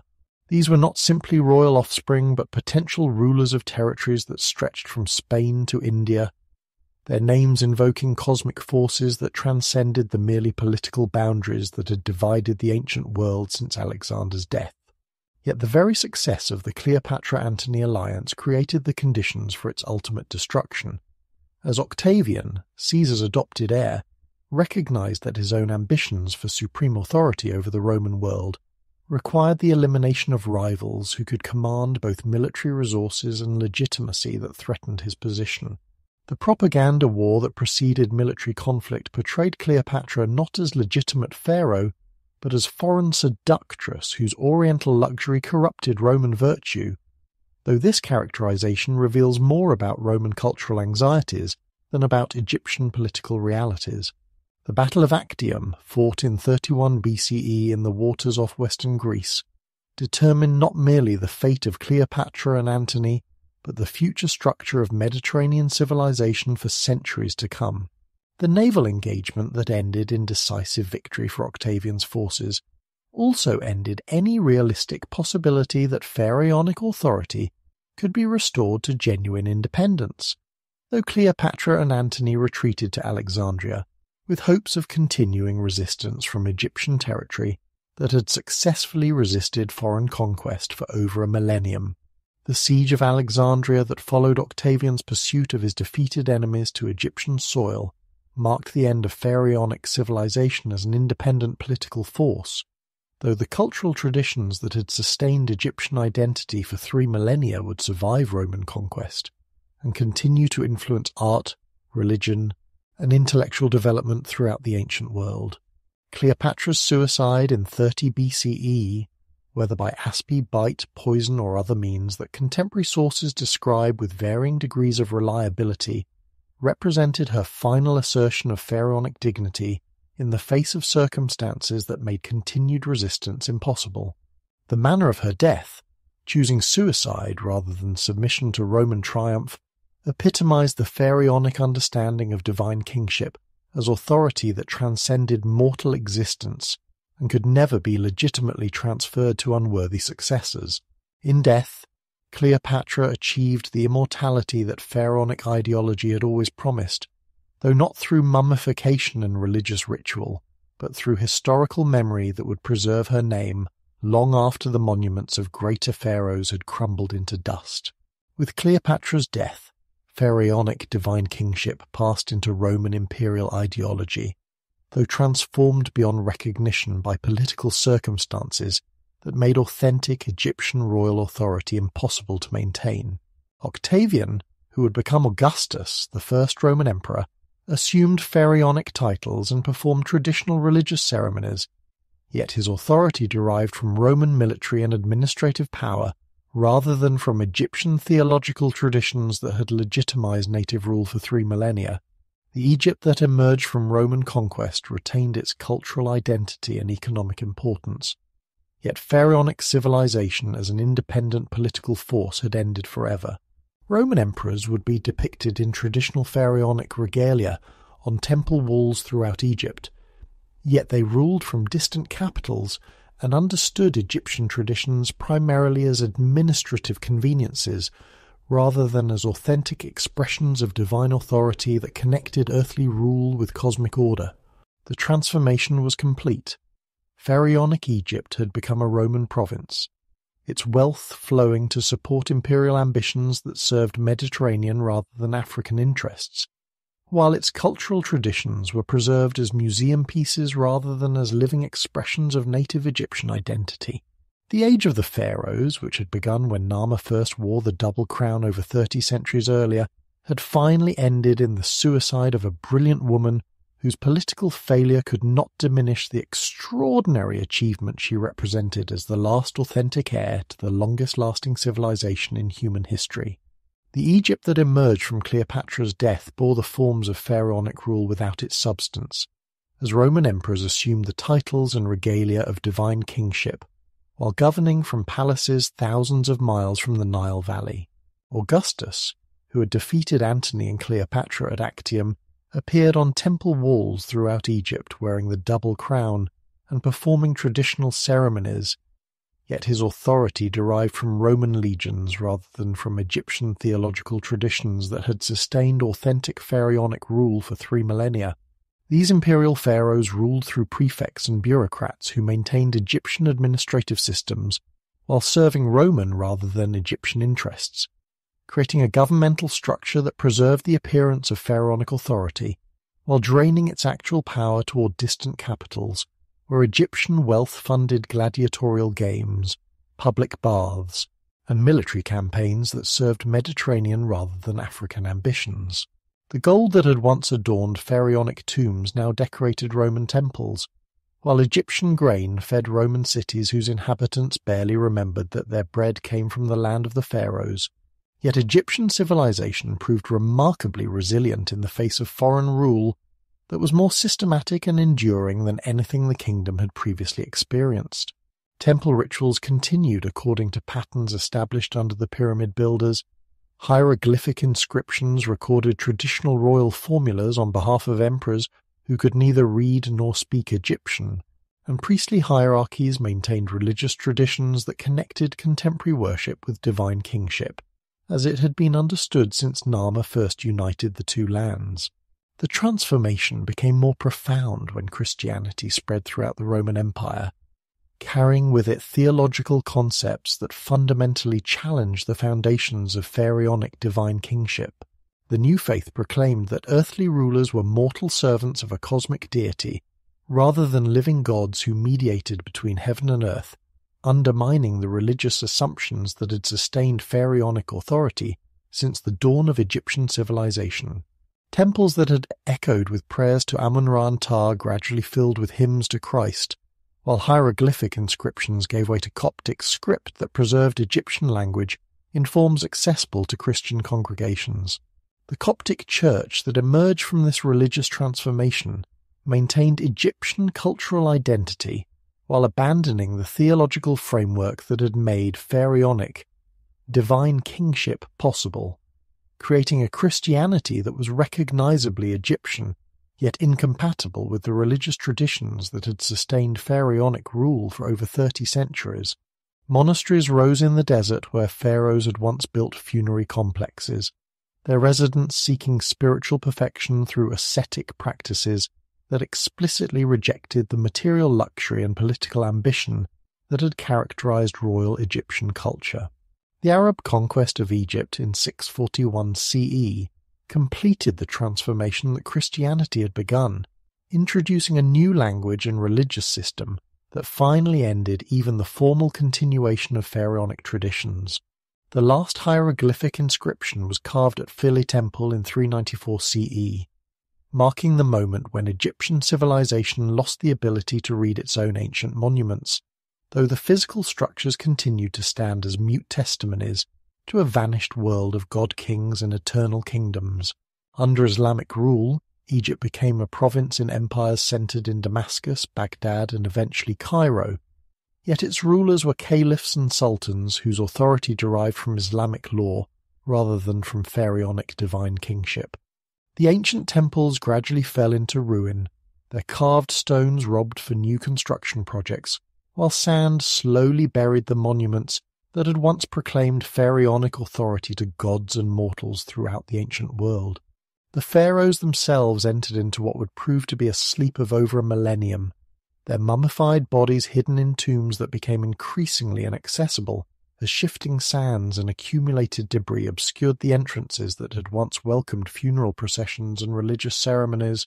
The Valley of the Kings, where New Kingdom pharaohs had been buried in tombs designed to last forever, became a landscape of unmarked holes and collapsed passages, while the Great Pyramids of Giza gradually accumulated the folklore and superstitions that grew around monuments whose original purpose and meaning had been forgotten by the people who lived in their shadows. Medieval Islamic historians preserved some memory of pharaonic achievements, though filtered through religious and cultural perspectives that interpreted ancient Egyptian civilization primarily as an example of vanished grandeur brought low by divine justice. The pyramids became treasuries of legendary pharaohs whose wealth tantalized treasure hunters, while hieroglyphic inscriptions transformed into magical symbols whose meaning could only be guessed at by scholars who lacked the keys necessary for translation. European travellers who reached Egypt during the Renaissance and early modern periods found a land where pharaonic monuments served as quarries for later construction projects and tourist curiosities for visitors whose classical education had taught them to admire Egyptian achievements without providing the knowledge necessary for understanding their cultural significance. The Sphinx became a symbol of mystery and ancient wisdom, while the pyramids inspired wonder and speculation that range from the plausible to the fantastic. The pharaohs slept on through centuries of Ottoman rule, Mamluk dynasties, and European commercial penetration. Their tombs occasionally disturbed by treasure hunters or early archaeologists whose methods destroyed more evidence than they preserved, yet whose activities demonstrated the continuing fascination that pharaonic civilization exercised over human imagination even after its political and religious contexts had been completely forgotten. As the 18th century drew to its close, Egypt remained a land where ancient monuments served primarily as sources of building stone and exotic decoration for European collectors, while the pharaohs who had created these wonders lay forgotten in tombs that were gradually being rediscovered through systematic excavation that revealed treasures and knowledge that would soon transform the world's understanding of ancient Egyptian achievement and influence on human civilization. The pharaohs began their resurrection not through religious ritual or magical incantation, but through the scholarly dedication of European intellectuals who accompanied Napoleon's military expedition to Egypt in 1798. Among the scientists, artists, and scholars who travelled with French armies was a corps of researchers whose mission was to document and understand the monuments they encountered in a land that had been closed to European investigation for centuries, their careful drawings and detailed measurements preserving images of temples and tombs that would soon inspire the birth of modern Egyptology. The discovery of the Rosetta Stone during the French excavation of fortifications near the delta town of Rashid provided the key that would eventually unlock the meaning of hieroglyphic writing that had been mysterious for over 14 centuries. This black granodiorite stela, inscribed with the same decree in hieroglyphic, Demotic, and Greek scripts, offered scholars the bilingual text necessary for decipherment efforts that would restore ancient voices to monuments that had been silent since the collapse of pharaonic civilization. Jean-François Champollion, working in Paris with copies of hieroglyphic inscriptions collected throughout Egypt, achieved the breakthrough that made systematic decipherment possible when he recognized that hieroglyphic writing combined alphabetic letters with symbolic representations, allowing him to read royal names like Ptolemy and Cleopatra that appeared in cartouches on monuments throughout the Nile Valley.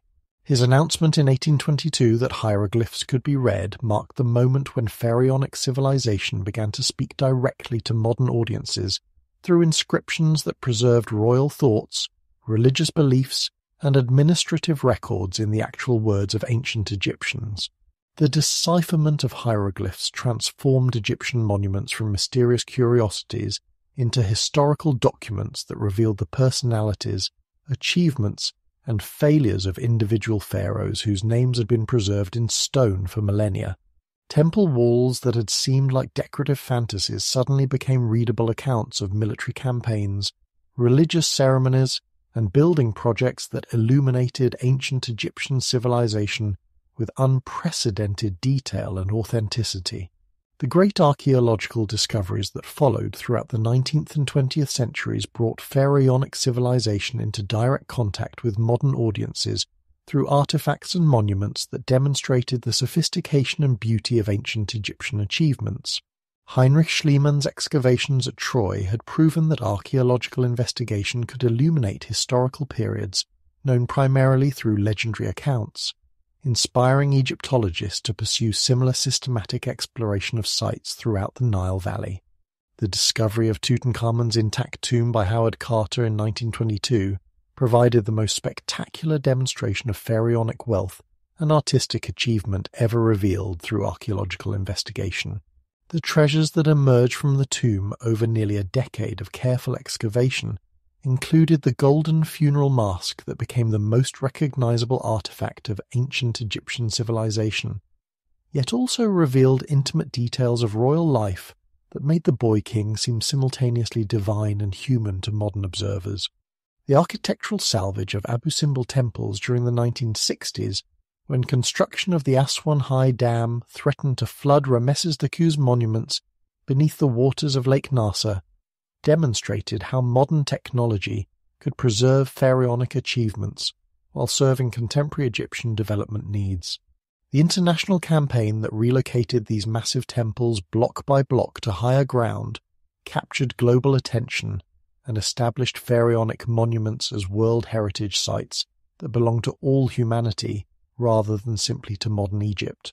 Archaeological techniques that developed throughout the 20th century, including X-ray photography, CT scanning, and DNA analysis, have revealed aspects of pharaonic life and death that were invisible to earlier investigators, showing evidence of diseases, injuries, and family relationships that illuminate the human dimensions of divine kingship. The mummy of Ramesses II has been subjected to scientific analysis that reveals arthritis, dental problems, and other medical conditions that must have caused considerable pain during his later years. Yet he continued to rule actively until his death at approximately 90 years of age. Television documentaries, Hollywood films, and museum exhibitions have made pharaonic civilization accessible to global audiences, whose fascination with ancient Egypt reflects something deeper than mere curiosity about exotic cultures. The pharaohs represent humanity's earliest successful attempt to create political authority that claimed cosmic significance. Rulers who combined earthly power with claims to divine status in ways that continue to fascinate societies that have long abandoned belief in the divine right of kings. The discovery of royal mummies through archaeological investigation has provided modern audiences with direct physical contact with pharaohs who ruled Egypt thousands of years ago, their preserved features revealing individual personalities that bring ancient history to life in ways that no textbook or monument could achieve. The face of Seti I, preserved through mummification with such skill that his features remain clearly visible after over 3 millennia, allows contemporary observers to look directly into the eyes of a pharaoh who knew Moses and built some of the most beautiful temples in Egyptian history. The eternal appeal of pharaonic civilization reflects humanity's continuing fascination with the possibility of earthly power that transcends ordinary human limitations.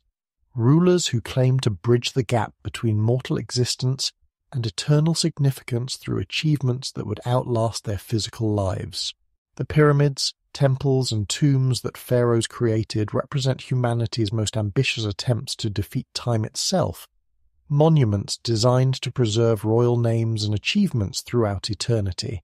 Modern archaeological revelations continue to illuminate pharaonic civilization through discoveries that add new chapters to the story of ancient Egyptian achievement, yet also demonstrate the essential mystery that continues to surround rulers who claimed divine authority over territories that stretched from African cataracts to Asian rivers.